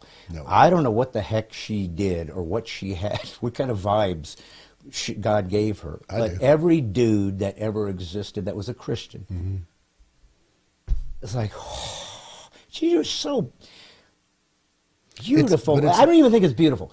She had an innocence and a sweetness and a count. Now, you know her. You married her. So we all know that once you meet somebody and spend 24/7 with them, you start seeing the underbelly. Other facets. Other facets, of course. But, dude, you were in competition with the whole Christian male community of that time. And you won you got the prize, baby. I did. Now, again, like you said, maybe in some regards, I got her before she was even famous, so in some ways. No, but it was still a thing. She was already the girl that all the guys wanted to wind up with. She was already that, yes. Yeah. I was much behated.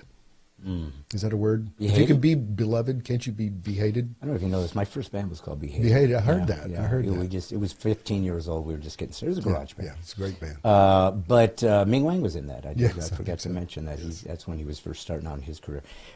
So you married this woman, and she Did you at that time have any notion how big she was going to get? Yes. Because you sensed it and you hoped for it, or did you literally go, this thing's going to blow up? I saw it. They hired me, they being her managers. One of them was her brother-in-law, and the other one was a guy that was with a record label at the time, but they decided to form a management company, and they managed me as well. So they hired me to be her guitar player because she could play, but not very well. And so I would play guitar and sing harmonies with her stuff. And I've always been comfortable on stage and occasionally funny. I don't have any material, but I respond very quickly to what I see. Yeah. And audiences enjoy that. So it was a good chemistry because she was not quick. By her own admission, as far as a quick study in picking up music? No. Or just I mean, like repartee with repartee. people? Okay. Yes. I would be halfway through. Like you guys are doing it on stage together. Yes. So it's that kind of deal. Okay. Yeah. I just so want to the make sure. juxtaposition of my pace versus her She can't pace. keep up. But it was funny. Yeah. It was funny. Lucy and Ricky. Thank you. So, why Lucy and Ricky was from a sitcom that you've never heard of. We don't have time to tell your son everything that happened since he came out of your loins. Yeah. Okay? Well, he exuded from them, that's for sure. So, exuding. Such a good word. Thank you. So, what I saw was a God-given ability. It's not even ability.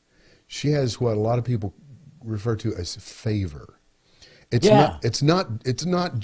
wasn't just guys. Guys were the more demonstrative ones. They were the ones that, most of them wanted to get rid of me. I think I mentioned a couple of them actually. Yeah, death threats, or God told me to kill you so I could. So I could father like the told you that Messiah to your face? Yeah. Holy crap. What the heck? Anyway. In Jesus' name. Yeah. Well, because the Messiah must come. He must arrive, and it was going to be. Oh, so this was like a sociopath. Absolutely. Like, I'm going to create. Okay. I called them crazy. Okay. You know what a song about. So, but it wasn't just that. It was male, female, young, old, kids. When she walked on stage, something happened. It still does. I still observe it. Something happens in the room, and every person there fully believes that she is there for them. Not them. Them. And she didn't. And that she didn't manipulate that. You can't. No, that's her charisma. She didn't know she had it. Yeah. She just did it. Yeah. Right. Everybody else knew she had it. I knew she had it. The management knew she had it. Record label knew Which is she even had better if she didn't know. Oh, it's because much then better. It's more. Well, innocent. she'd be a jerk. Yeah. Now, eventually, we had enough conversations that I was just like, listen, do you have a thing? Just roll with it. Don't change anything. Don't try to manufacture it or manipulate it in any way. Just be who you are because you have a thing. Yeah. And she did, and it turned into a juggernaut. Yes. Yeah. Now, did you write any more songs for her after that? Or? Many songs. Yes. Okay. Yes. Others we know? Many of them. Well, let's name some. Get some credit. Tennessee Christmas. Yeah, that's a nice one. That's sweet. Stay for a While. Oh, okay. Yeah.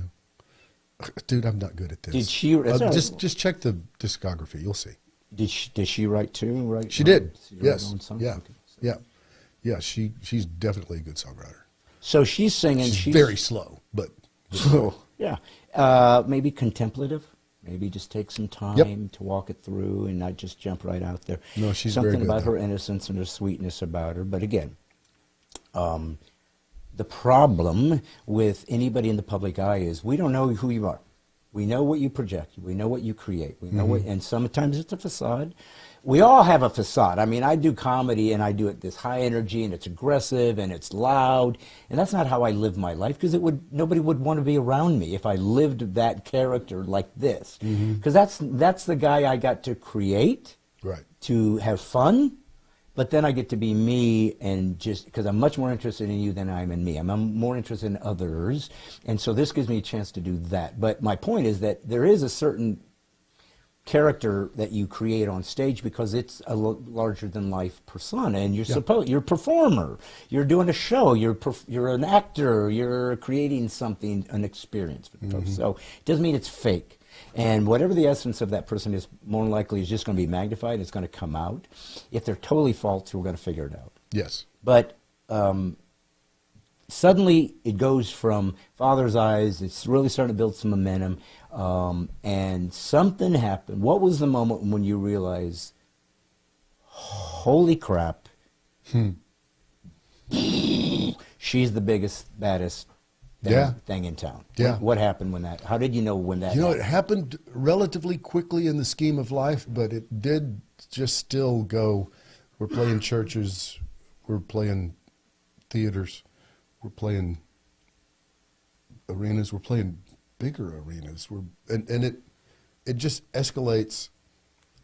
It all made sense. It all was pretty predictable because you can, I mean, when you're sitting on the beach and you go, oh, look at that, that's a big wave. Yeah. The wave's not going to not come. Yeah. It's coming. So it was like that. You knew that it was happening.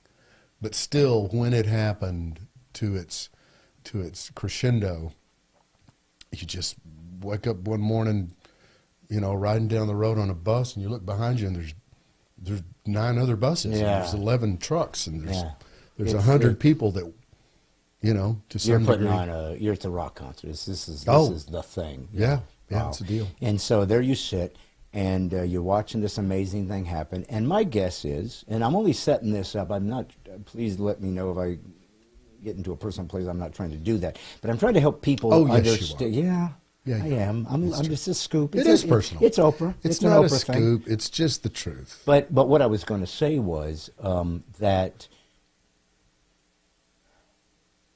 while this is all happening, and it's probably exciting, and right, who doesn't want people to show up and see your thing? And you got in it because you wanted people to like you. You wanted them to show up. That's why you do the business. Yeah. If I invent a widget, I want you to buy it. Or what was the point? So there's nothing wrong intrinsically with being successful. You didn't do anything wrong. You did something right. The problem is navigating that for your ego, for your pride, because you start believing that how they treat you is true, and you have to balance that. And secondly, it can't not affect a marriage. Well, what happens on a spiritual level is, if it ever was about his kingdom, it slowly degrades into being about your kingdom. And you can justify it because he's in the songs. I mean, there are people being affected by it. It's absolutely happening, and it's great. But at your core, you start to know this is something that I want. Is it necessarily what he wants? I hope so. Well, people have asked me. And then on a marriage side, it becomes, okay, it is a marriage, but it's a big business, and there's a lot of emotions that get attached to it. As a guy, I've said this before. This is not a scoop. As a guy who is driven for all those people to show up and hear what I do, the fact that they were actually coming to hear what she does, and that I was just kind of there enjoying it to the hilt, I was in the band. I would have a section of the show. It always went really well. I never felt disrespected in any level, but they're there to see her, right? So I'm a competitive guy, or I was, not as much now. I was. And there was a part of me, I didn't realize it was happening. I did not. There was no malice. But there was a part of me that, after reading newspaper review after newspaper review, after interview after interview, after all of it, there would always be a thing, not always, many times there would be a thing, Amy Grant is great, but her husband is amazing, right? You mean because of the little segment that I would do, because I would go out and, you're hearing that in trade magazines? Absolutely. Okay. Yes. And that starts feeding something in me that should never have had a morsel of nutrition. And I regret that. I do, big time. And you should know, she and I have had all these conversations. I have zero agenda. Yeah. No, I mean, your lives have obviously gone on, and you've gotten through it like everybody has, and hopefully, and there's healing, and there's hopefully some reconnecting, at least civility. You have children together. So you got things in common that are important to maintain, and not to, let alone being a believer, who are obligated to find a way to stay kind to each other the best you can under the circumstances. One of the ways I dealt with my emotional questions was drugs. I came to town when I was 19, loved being a songwriter, enjoyed it so much. This is not an excuse, it just happens to be the truth. I didn't know a songwriter on Music Row that didn't do cocaine. Yeah. I didn't. Yeah. This is Christian and non-Christian. Absolutely. Yeah. Yeah. There were some. Very, very small minority. Well, I'm just trying to explain to the folks that, you know, unfortunately, the performance arts has a tendency to be around a lot of freeing substances or whatever. Sometimes they think it creates creativity or whatnot, but it's not unusual. And I think those who are not in the business think, well, we're a different category. We're Christians. It sort of creates. It actually just maybe inspires. I've never finished a song. I never finished a song, I should say, on while I was doing cocaine. No, I started a million. Yeah, I never finished one. But I brought that into the marriage, and I had two lives, very distinct lives. I was a preacher's kid. I loved Jesus. We always went to church. I was completely there, and it was real. And I had another life that I didn't show to the other life that was based on that. And total mistake. She knew that. No, she didn't. Okay, so you're even hiding it from. So suddenly her, and from the get-go, she may have. I don't think so. But so you get married and you already were having some drug dependency, or at least no. usage. Here's the thing on the drug thing, and this is not a cop-out. It is the truth. I actually didn't do a lot of cocaine. I didn't wake up every day and go, God, I got to get off. Where's the blow? Yeah. I loved being the guy that always had it. I loved being the guy that when I walked into the room or I walked into the party, it was like, oh, he's here. I liked being that guy. Oh, okay. And that, if anything, is more addictive than the substance itself. When I quit, I literally quit immediately. No withdrawal, I had some counseling, but I didn't go to rehab or anything like that. I just quit. September 2nd, 1986. And you quit because you just felt like this is destructive to my marriage? You felt like a fraud?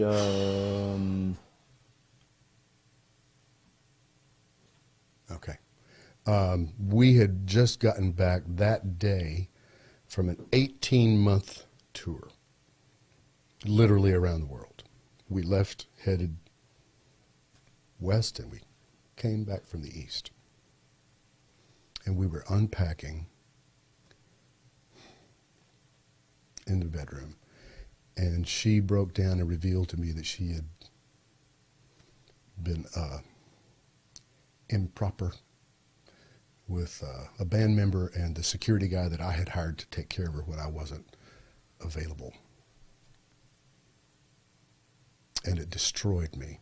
I really didn't have any idea. I was oblivious, partially because I was doing drugs, and I wasn't paying attention, man. I didn't pay attention. I missed it. It completely freight trained me. And I've never said this on a mic, but somebody needs to hear it. I knew that for my part, whatever got us to that moment, my part was was the drugs and the inattention, and I was being a crappy husband because I wasn't paying attention. I wasn't available. I wasn't being the guy I should be. I didn't actually blame her. It destroyed me just to think about it, because that's one thing I didn't ever do. I was never unfaithful. I've never been unfaithful while I was in a committed relationship. Before marriage, yeah, I was an idiot, and I had a moment between that I was an idiot, but never during a committed relationship. I'm not that guy. That's not my struggle. Wow. And that day, September 2nd, 1986, I said, okay, here's what I've done. You said what you've done, here's what I've done. I'm hoping you're not going to do that again. Yeah. And I'm not going to do that again. Let's heal. Let's do what we got to do to stay together if you still want to. She did. And literally 13 months later, we had our first child, our son, Matt. And life was good. I've since September 2nd, 1986, and you know the life that I have lived, I have not seen cocaine. That is an act of God a million times over. Right. I've not even seen it, much less done it or ingested or wanted it. Nothing. It's gone. God said, okay, you want it gone, it's gone. And it's gone. And I'm not proud of that, but it is a day that I live every year, and some days in between the anniversaries I go, wow, I'm so glad to not be in that bondage. No, so bad, such a bad thing. Anyway, we proceeded to have 2 more kids, about a couple years apart. Life was good, dude. Life was great. From 1986 up until 1994, life was wonderful. I was the guy, and again, dude, you know me well enough to know I ain't trying to appear holy. Yeah. I am his, and I'm trying to get better at being his every day, but I'm not a self-righteous guy. But I was the guy that got up at 5 in the morning and went for a walk and talked to God and read I was the guy. I buckled down, and great things happened. A lot of songs were written. A lot of people got genuinely affected. I would then walk into the same arena that we'd been in, a year or 2 before, and go, let's do it right this time. Honestly, let's just do this right this time. And we were on such a roll. I literally thought that would just be the way that we would waltz into the sunset of life. I truly did. And in 1994, she came to me and said, I have given my heart to another man. You're the biggest mistake I ever made. I want a divorce. And I didn't see it coming. I didn't. And nobody in my family, nobody in my world had ever been divorced. My family, no. My grandparents, celebrated their 60th. My parents almost got there, but my mom decided to go to heaven. I just said no. No, I'm not going to do that. And I hung in there like a hair on a biscuit, brother, for 5 years. To be clear, 5 sexless years. Think about it. As a guy, just think about that. No, impossible. No, it's not. Well, no, it's not. What I mean is... No, it's not. No. Anyway. Again, brother, you know why I brought you on, because there's a beautiful story. Oh, we're getting there. We're almost there. I know, but I got to ask you But it's nothing without a setup. I know. No. It's not the story without the setup. I almost feel like I hope I haven't put you in an awkward... No, because I put myself there. You asked me to be here. I put myself there. Well, okay. And I'm okay with it. So if you're feeling No. bad I'm at sure. me, I'm talking to them. Yeah. If you're feeling bad at me about how vulnerable and transparent I am, as I stated earlier, I don't care. Yeah. Okay? I love you, but I don't care. Well, and it's so necessary. You talked about truth earlier, and truth is vulnerability. Truth is revealing your brokenness. Truth, I mean... It's the only thing that matters, dude. No, because thing we that all have been there, and we need somebody to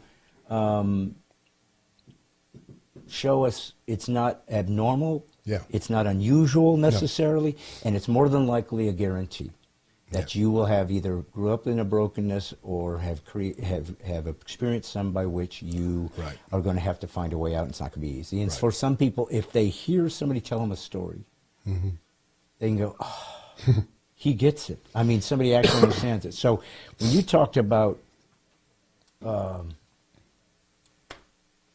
I said, I didn't know this was the way this was going, so I'm still trying to process. As a man, I guess I could understand maybe a wife having an affair or because a husband had it, because that's not unusual. It's happened many times in human history. But when you say 5 years, she said she'd given her life to another man. So you guys sort of just stayed together, but she wasn't like hanging with this other guy. Yeah, she was. Okay, so this is crazy. I mean, what I'm saying is I don't know. They initially said that there was nothing physical.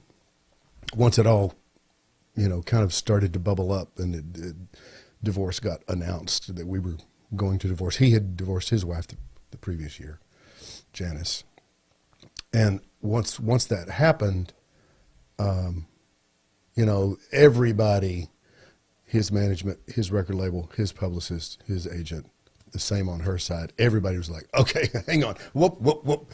Everybody started, covering their, I would say bases, but I'll say bases. Because everybody says they're not going to pick sides, when your friends get, we're not going to pick sides. Yeah, you are. Yeah. Yes, you are. Yeah. And 99 times out of 100, the side you're going to pick is going to be the one that's going to benefit you most. It's going to be a revenue stream. It's going to be an opportunity stream. It's going to be something that you think you're going to benefit from. So guess where everybody went? I get it. Trust me, I get it. But so the 5 years went on. Golf. You play golf? Used to, and then I got to the realizing that I suck at it, and I'm not going to spend this much money to suck, so I either have to practice a lot and get good, or I quit. And so I quit. I played. Because I wasn't good enough to waste my money. Amy actually got me, clubs, the clothes, the shoes, membership at Hillwood Country Club for my 35th birthday. Maybe my 30th. I think it was 35th. And I was like, oh, I'm going to play golf. And I really took it seriously, loved it. I got down to probably an 8 or a 9 at one point in my life. Not amazing, but I could play. And I literally lost the game of golf in a divorce. Because that was to a large degree their kind of rendezvous point, they would, all these celebrity tournaments that happen everywhere, they'd both get invited, to the same one somehow. And that was the opportunity. So every time I would step on a tee box, I just get so mad. And it's no fun to play when you're mad. It's just not. How did you not confront this dude and say, hey, man. Oh, I did. We're married. What are you doing? I did that. And I don't want to go there. Okay. Well, I'm just saying. But what do you mean I don't want to go there? Okay, well. Well, what I mean is I don't have to say something. Because I know where we're headed. And I don't want that to be degraded I know. by my ego-driven. How is it ego to say, get your hands off my wife? Well, it's not 100% ego, but it's in there, brother. It's in there. Trust me. But I grew up in the middle of Texas, and yes, you can mess around with my wife, but then I have to whip your ass. Of course. Right? So that was there, but at the same time, I knew it was pointless. I knew it was completely pointless. It's just you're fighting a battle you cannot win. There's not a chance. Is any of it? I just eventually gave up. Okay. Okay. Well, let's just go there. So you knew your marriage was irreparable. No. Or you're hoping maybe something's going to shift. During that 5 years, up until the very end, her parents, my parents, management, everybody slowly became aware of what was going on, and it was like, okay, just hang in there. It's just a phase she's going through. This is going to pass, yada, da, da, da, da, da. I met weekly with her parents. She didn't know about it. To pray for our marriage. Were her parents kind of on your side, understanding Absolutely. the scenario and going, Absolutely. wait a minute, she's on the wrong here. So. Absolutely. But we had 3 little kids, dude. Yeah. We had 3 little kids. And I said no. I just said no. I said no. I said no. I said it's always going to be no. And I said it so many times, I couldn't believe she kept asking, and I kept saying no. And finally, I don't know. I just got tired. I cannot tell you how fatiguing it is. And I finally just said, listen, 3 times in the past couple of months that I can remember, you have come to me and asked me for a divorce. And you should know the next time you ask me that the answer is going to be different. And she did it the next day. And then it was, it was off. We didn't fight about anything. We didn't fight about one thing, dude. Not one thing. The only thing that we disagreed on was whether or not she should stay in the marriage or not. That's it. We split everything cleanly down the middle and went, okay. There was the easiest divorce of all time. Nobody fought about anything. Nothing. Within a year, they got married very quickly. And obviously, Vince Gill is the guy. I think you all know that, but we might as well bring that into the table because here's the guy that also had a pretty stellar career and had lots of cachet. He was my friend. Yeah. I was in the country music world more than she was by far. And so you were friends. Absolutely. Long before this scenario took place. Absolutely. And not that it matters, but how did that even accidentally, if you were kind of in different circles, how did they even connect? I mean, there were fundraisers, music and whatnot. Golf fundraisers, different events. He had an annual basketball tournament. It was populated by music stars on both sides, and nobody could play except 3 or 4 tall guys, and things like that. There'd be moments. So literally, it was casual. And then she asked him. This was kind of further down the road. She asked him to do a duet with her on a song called House of Love, which is beautiful, by the way. It's a great song. And they killed it. And the story goes, that was the moment she went, oh, this guy. But timeline says, no, it was that guy. But it doesn't matter. None of that stuff matters. None of that I matters. just was curious how, since you said he was a friend, if there was some odd connection between you're all hanging out and somehow that's how it doesn't matter, but I just was wondering how, because you said you were unaware, so I just didn't know how could I guess as a married guy you're like going, wouldn't you know, or you're thinking wait. For 5 years I was extremely aware. She had said, I have given my heart to another man. I was aware. And you knew who he was. I mean, it wasn't like she didn't let you know. So here you sit. Obviously, no longer a friend. Obviously, a guy that you're trying to say. Beyond awkward, yes. Well, I did a show on TNN when it existed. I did their nightly talk variety show, hosted that show, Primetime Country, had a blast. During that, I think, 4.5-year run, hundreds of shows, I had every single country artist of substance in the world on my show, save one. Well, go find the clip of Vince being on my show. Holy smoke, dude! No, I'm talking Dolly, Willie, Garth, Reba, you name it, and Shania, everybody, Waylon, Johnny, everybody. Did his publicist even ask?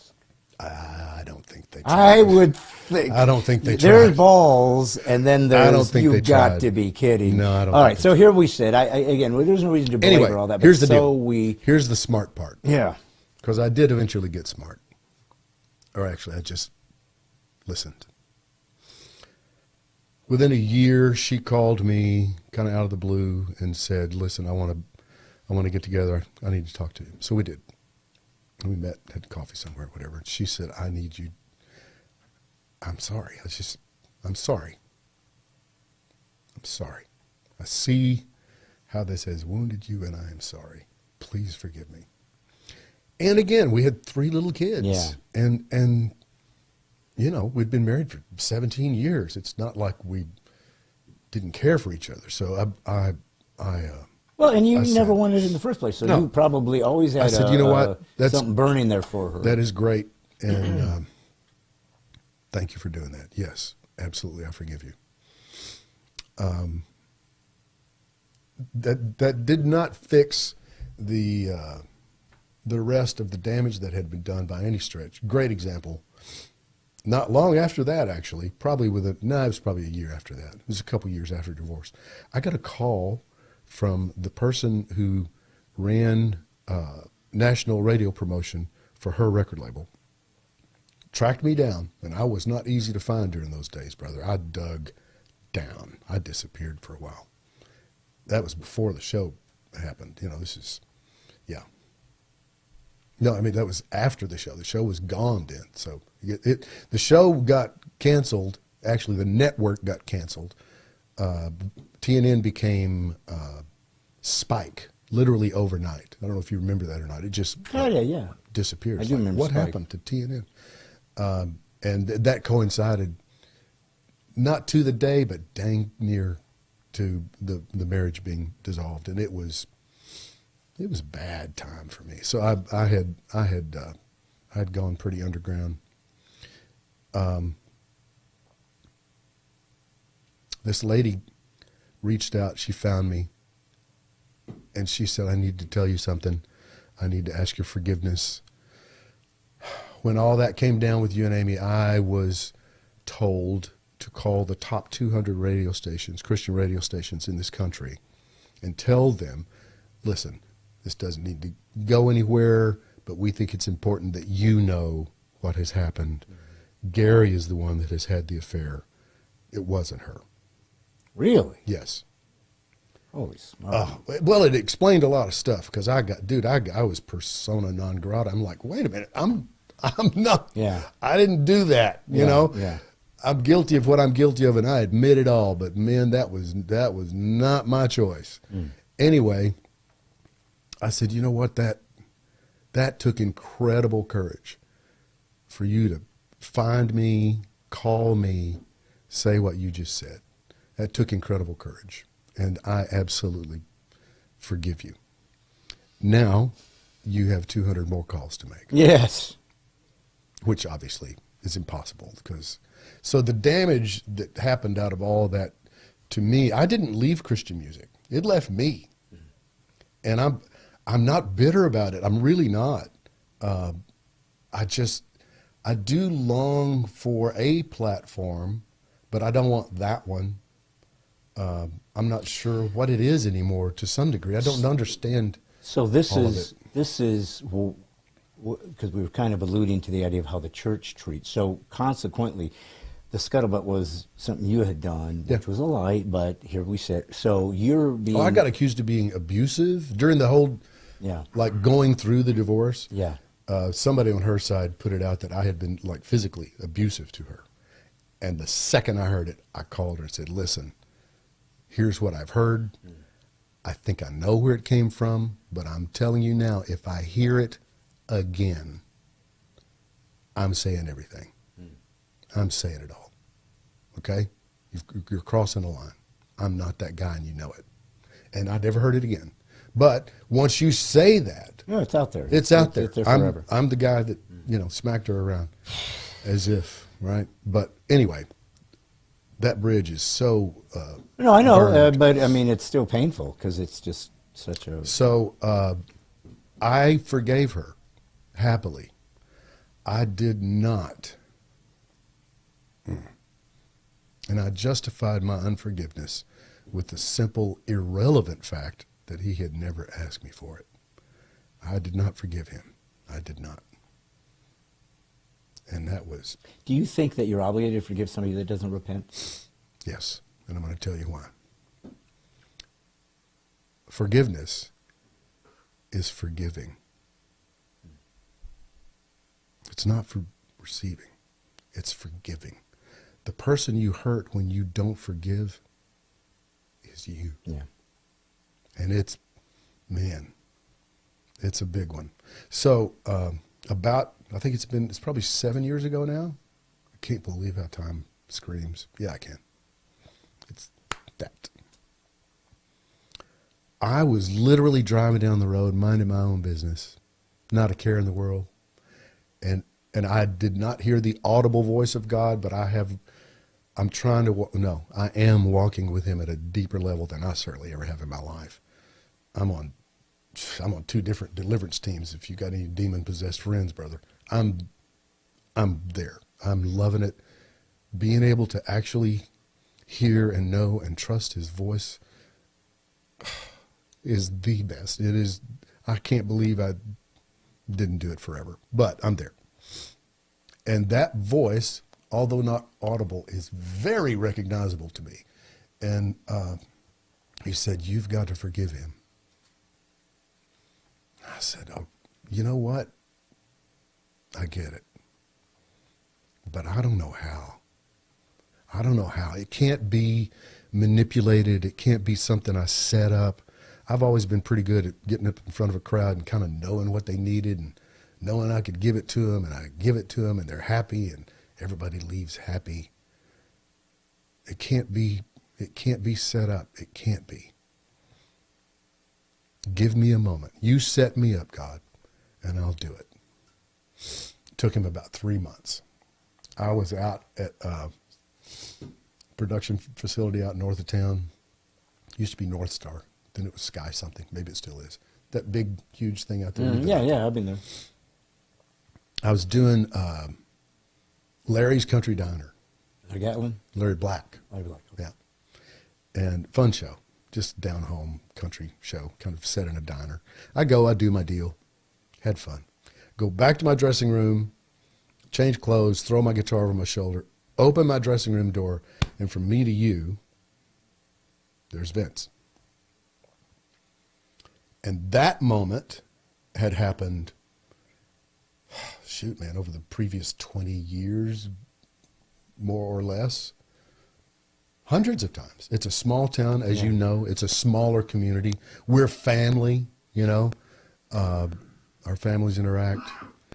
We had never discussed it, but clearly we had worked out a process that when we would be at a party, a backstage thing, or whatever it is, when we would become aware that the other one was there, we would pivot and walk. It's very effective. Absolutely works. 100% of the time. 100% of the time. And we did it right that time. He turned, walked, I turned, I walked. Dude, I got about 20 steps away, and it would not have been more apparent and powerful if God had actually taken his fabulous finger and gone, yeah. You asked me for a moment. What do you think that was, right?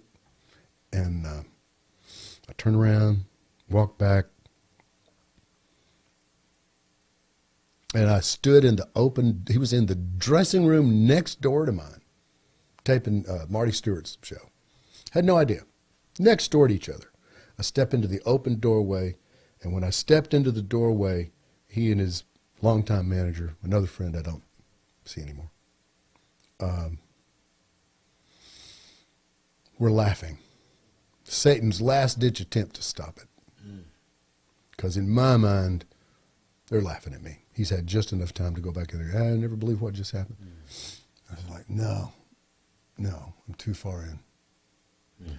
And I said, if you wouldn't mind, man, I just need just a couple of minutes. It's not a big deal, but I need a couple of minutes. We walked around the corner, those unnecessarily wide, production hallways. And I said, okay, here's the thing. I don't have an agenda. None. This is not some lame attempt to generate guilt. I'm not doing anything except what I know God told me to do. He told me to look you in the eyes and say, I forgive you. And he threw his arms around me, instantly sobbing for an awkward amount of time. And he pulled back and he looked at me and he said, there's nobody on this earth that could say anything to me that matters more than what you just said. And we are good. It is the best story of forgiveness and reconciliation that I've ever been a part of. It's amazing. Now when we have those moments, and it still happens, it happens all the time, it's hilarious. It's hilarious. We don't run from each other. We run to each other. And the whole room, because of this, I've told, their friends know this. The people that are close to me know this story. But a lot of people don't. And there were millions and millions of people that were wounded by that thing. There's tons of marriages that was the reason. They went, okay, well, if she can do it, I can do it. So much wounding, and I just want healing. Yeah. That's all I want. I'm not selling a book here. I don't have a single to put out on that. I'm just saying I want healing. I want healing for people that were wounded by that whole thing. It's a long time ago. To some people it doesn't matter, but if you think it wounded you, it does matter. And God wants to fix that wound, because that's what he does. He's the only one that does it. And now it's, the people in the room or the people backstage or the people at the party, they don't know that we're good. So they're all just looking at each other going, what is happening? The movie that is happening over his shoulder and my shoulder, we just kind of it's hilarious. It's fun. And he's good. He's a good dude. He is a good dude. I can literally say that with full voice, zero hesitation. He's a good man. She's a good woman. They both, I believe, for various reasons, made a mistake, because God hates divorce. I don't know if I've mentioned that or not. He really hates it. And I'm very godly in that regard. I hate it. There's just nothing more important than to having your heart clean. And God is the one that cleans it, but he needs you to do your part. He does. And unforgiveness, I mentioned the deliverance thing.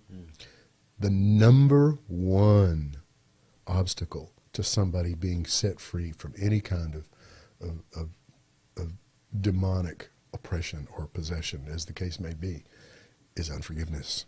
Yeah. It's always from a wound. They were abused as a child. They had a horrible divorce. They had something. Everybody, I promise you, everybody has a person. There's somebody. Everybody there has a person. Yeah. And then they need to go to them. Painful as it is, I don't care. It doesn't matter. It's worth it. They need to go to them and say, either I forgive you or please forgive me. And you need to do it. You need to do it. Even if they've never acknowledged it. Do it. Just say, I have to do this for me and God. Do it. And whatever you do with it is yours. Perfect. Yeah. That's enough. Yes. Well, I know that certainly is not an easy story to relive it, and I don't know how often you've told it, but Gary, well, I've told it enough that I tell it well, because You do tell it well. Well, it doesn't change. It's but if I tell any story more than once, it's going to be the same. Only it's going to improve without embellishment. Yes. Well, but the truth is, not everybody has the courage to expose themselves because in a true way, and you acknowledge, you said, hey, I did drugs and I wasn't paying attention to my wife, and you were sitting there saying, hey, maybe I wasn't loving her as Christ loved the church. You're taking all the husband stuff on yourself, sure, right? Absolutely. And God bless you for that. But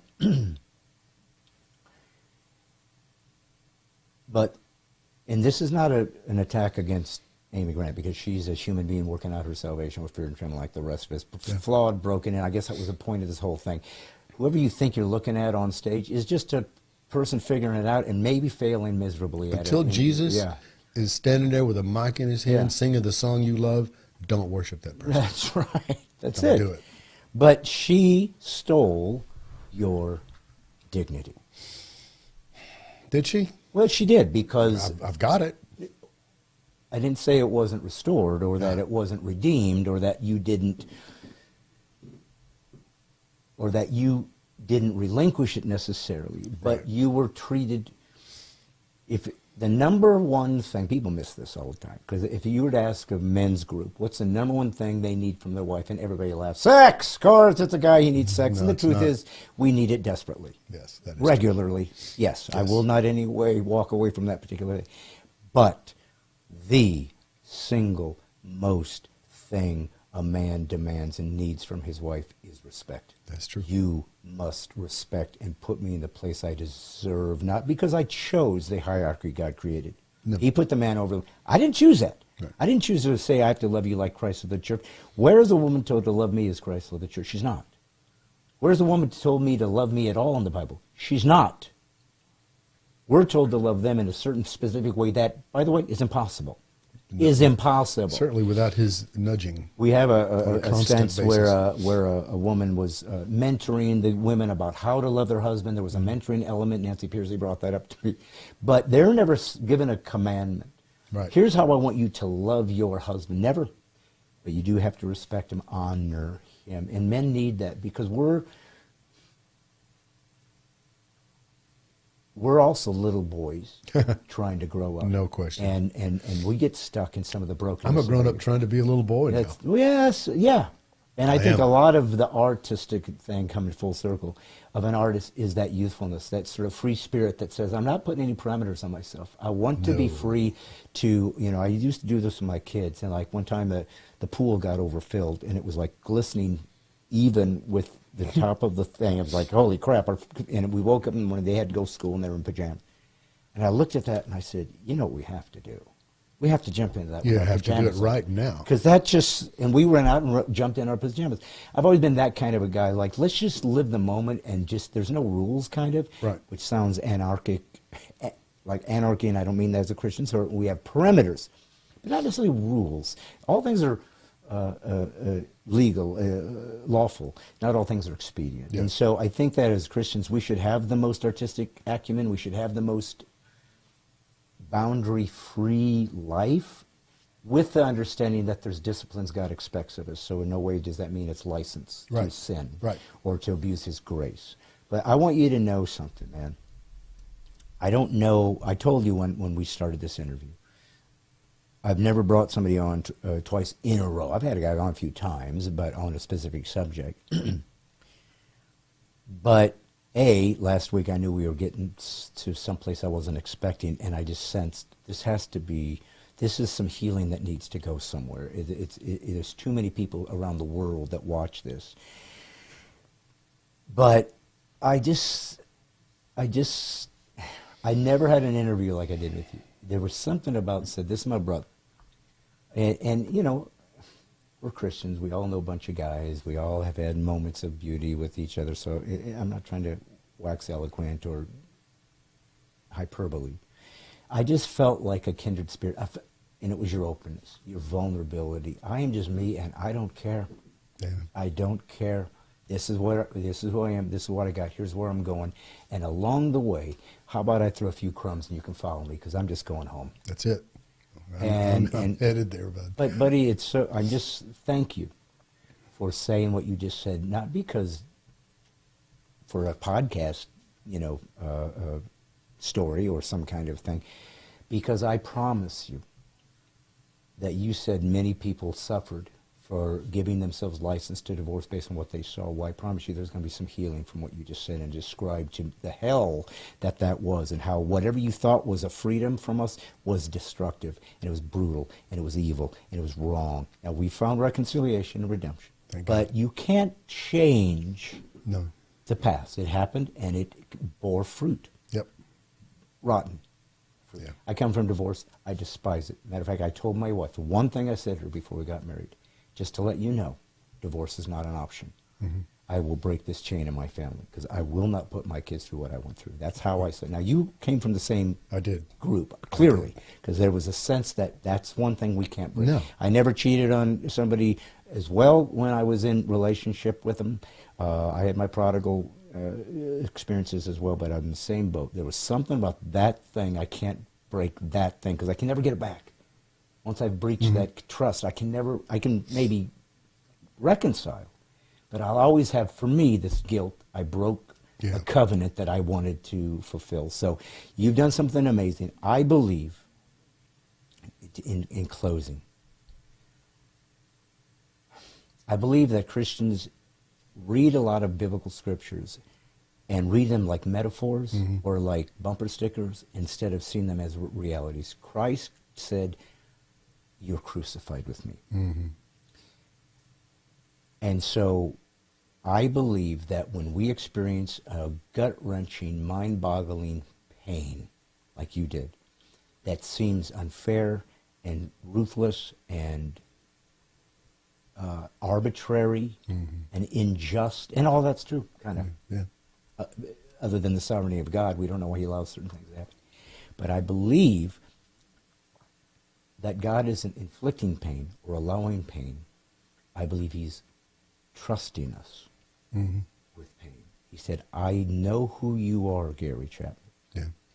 And I'm going to give you this pain, and I'm going to trust you that that's a great way to look at it. It's going to kill you, by the way. It's a great way to look at it. It's going to kill you, and in 3 days, you're going to come back. You're going to come back, and that crucifixion is going to heal millions and millions of people. One crucifixion of our Lord and Savior has healed billions of people. And he said, "Now it's your turn. Here's your crucifixion, and here's who's going to be healed from it." I believe that's what this is. That is so beautiful. And it's easy to say, hard to live. And that, my friends, is the Christian life. I have one more thing Please we have to do. Jump in. I am way happily married to Cassie. You've met her, haven't I you? have. She's wonderful. She's amazing. We'll throw a picture of her up here. She's unique. She has got a wonderful countenance about her. I've outpunted my coverage. Yes. And we have a 10-year-old daughter, Eva Rose, a little special needs kid that we adopted, and I am beyond happy. Good for you. I'm so at peace with all of it. Yeah. And I'm so excited about what I know God is about to do. That's part of the reason that I think the healing is necessary. You need to get right. You need to get right, because the wave that's about to hit the shores of this world, you need to be ready for it. Yeah. Because if you're not solid, you're going to get shaken. Because everything that can be, will be, don't be shaken. Okay? So that's part of why I'm wanting to do this. Yeah. I want everybody healed up. I want everybody strong. I want everybody ready, looking for what we know is surely coming. This world is on fire, yes, and Jesus is still King. Hallelujah. Watch and pray, or you will be sifted like wheat. There you go. Well, there it is, folks. I just want to say thank you to you guys for him and watching this. And I knew this story, and I once asked him, would you want to tell that? And he wasn't quite ready, but he seeks God. And I guess God said, you know what? I think I do need you to tell this story. I'm sure he's told it to people. I don't know if he's ever done it in this format. It doesn't matter. What does matter is what you just heard was truth. reality. A man exposing his vulnerability, his brokenness, so that you could find healing. This is what it means to be a Christian. You know why? Because Christianity isn't a religion. It's true. It's just true. The other religions are counterfeits seeking to find Jesus. Matter of fact, if you've noticed that, all the other religions have a Jesus respect. Well, our Jesus, Jesus was, I don't hear Jesus ever talking about any other religious leaders as though they have respect, because he said, I am the way, the truth, and the life. And nobody gets to the Father but through me. And how do we get to Jesus? Through watching stories of his followers slogging through the difficulties and coming out the other side. Why does he seem distant in the darkness sometimes? Cruelly? Because he says if you get in the darkness, you're going to want to stay there and have me embrace you and just help you hang on. He says, I don't live that life. I keep moving, so you have to follow me so you can get out of this and get home and find the light. This has been, I think, the best interview and the most important episode I have ever done in 3 years on Brad Stine Has Issues. And I believe there's something about this particular podcast, this interview, that's anointed, and God has a special place for it. I don't know why, but he does. He chooses people like us because, frankly, that's all he's got left. We're the last truth tellers on earth. I want to thank this brother right here for what he just did. I want to thank you for showing up and watching. And here's what I'm going to ask you to do. Share, share, share, share this to every person you know, because there's a lot of work that is about to be done, and we are doing some damage for the kingdom before we head home. Yes. And that's why we're here. Gary Chapman, God bless you, brother. I couldn't have asked for something more beautiful than that. I knew it, but I didn't know it. Thanks for having me. Folks, political correctness is evil. It's the darkness of Marxism, which is a religious belief that Satan controls. So when somebody says you're politically incorrect, thank him for the compliment. You need to follow Christ or you will go to hell. But when you find him, you will never, ever want to go anywhere else. This is God's Comic Brad Stine with Gary Chapman. And like I said, folks, I'm just a comic doing the best I can. But one thing I do know I'm doing, and it matters, just putting the woke back to sleep. See you next Monday, if it can hold up to what we just experienced.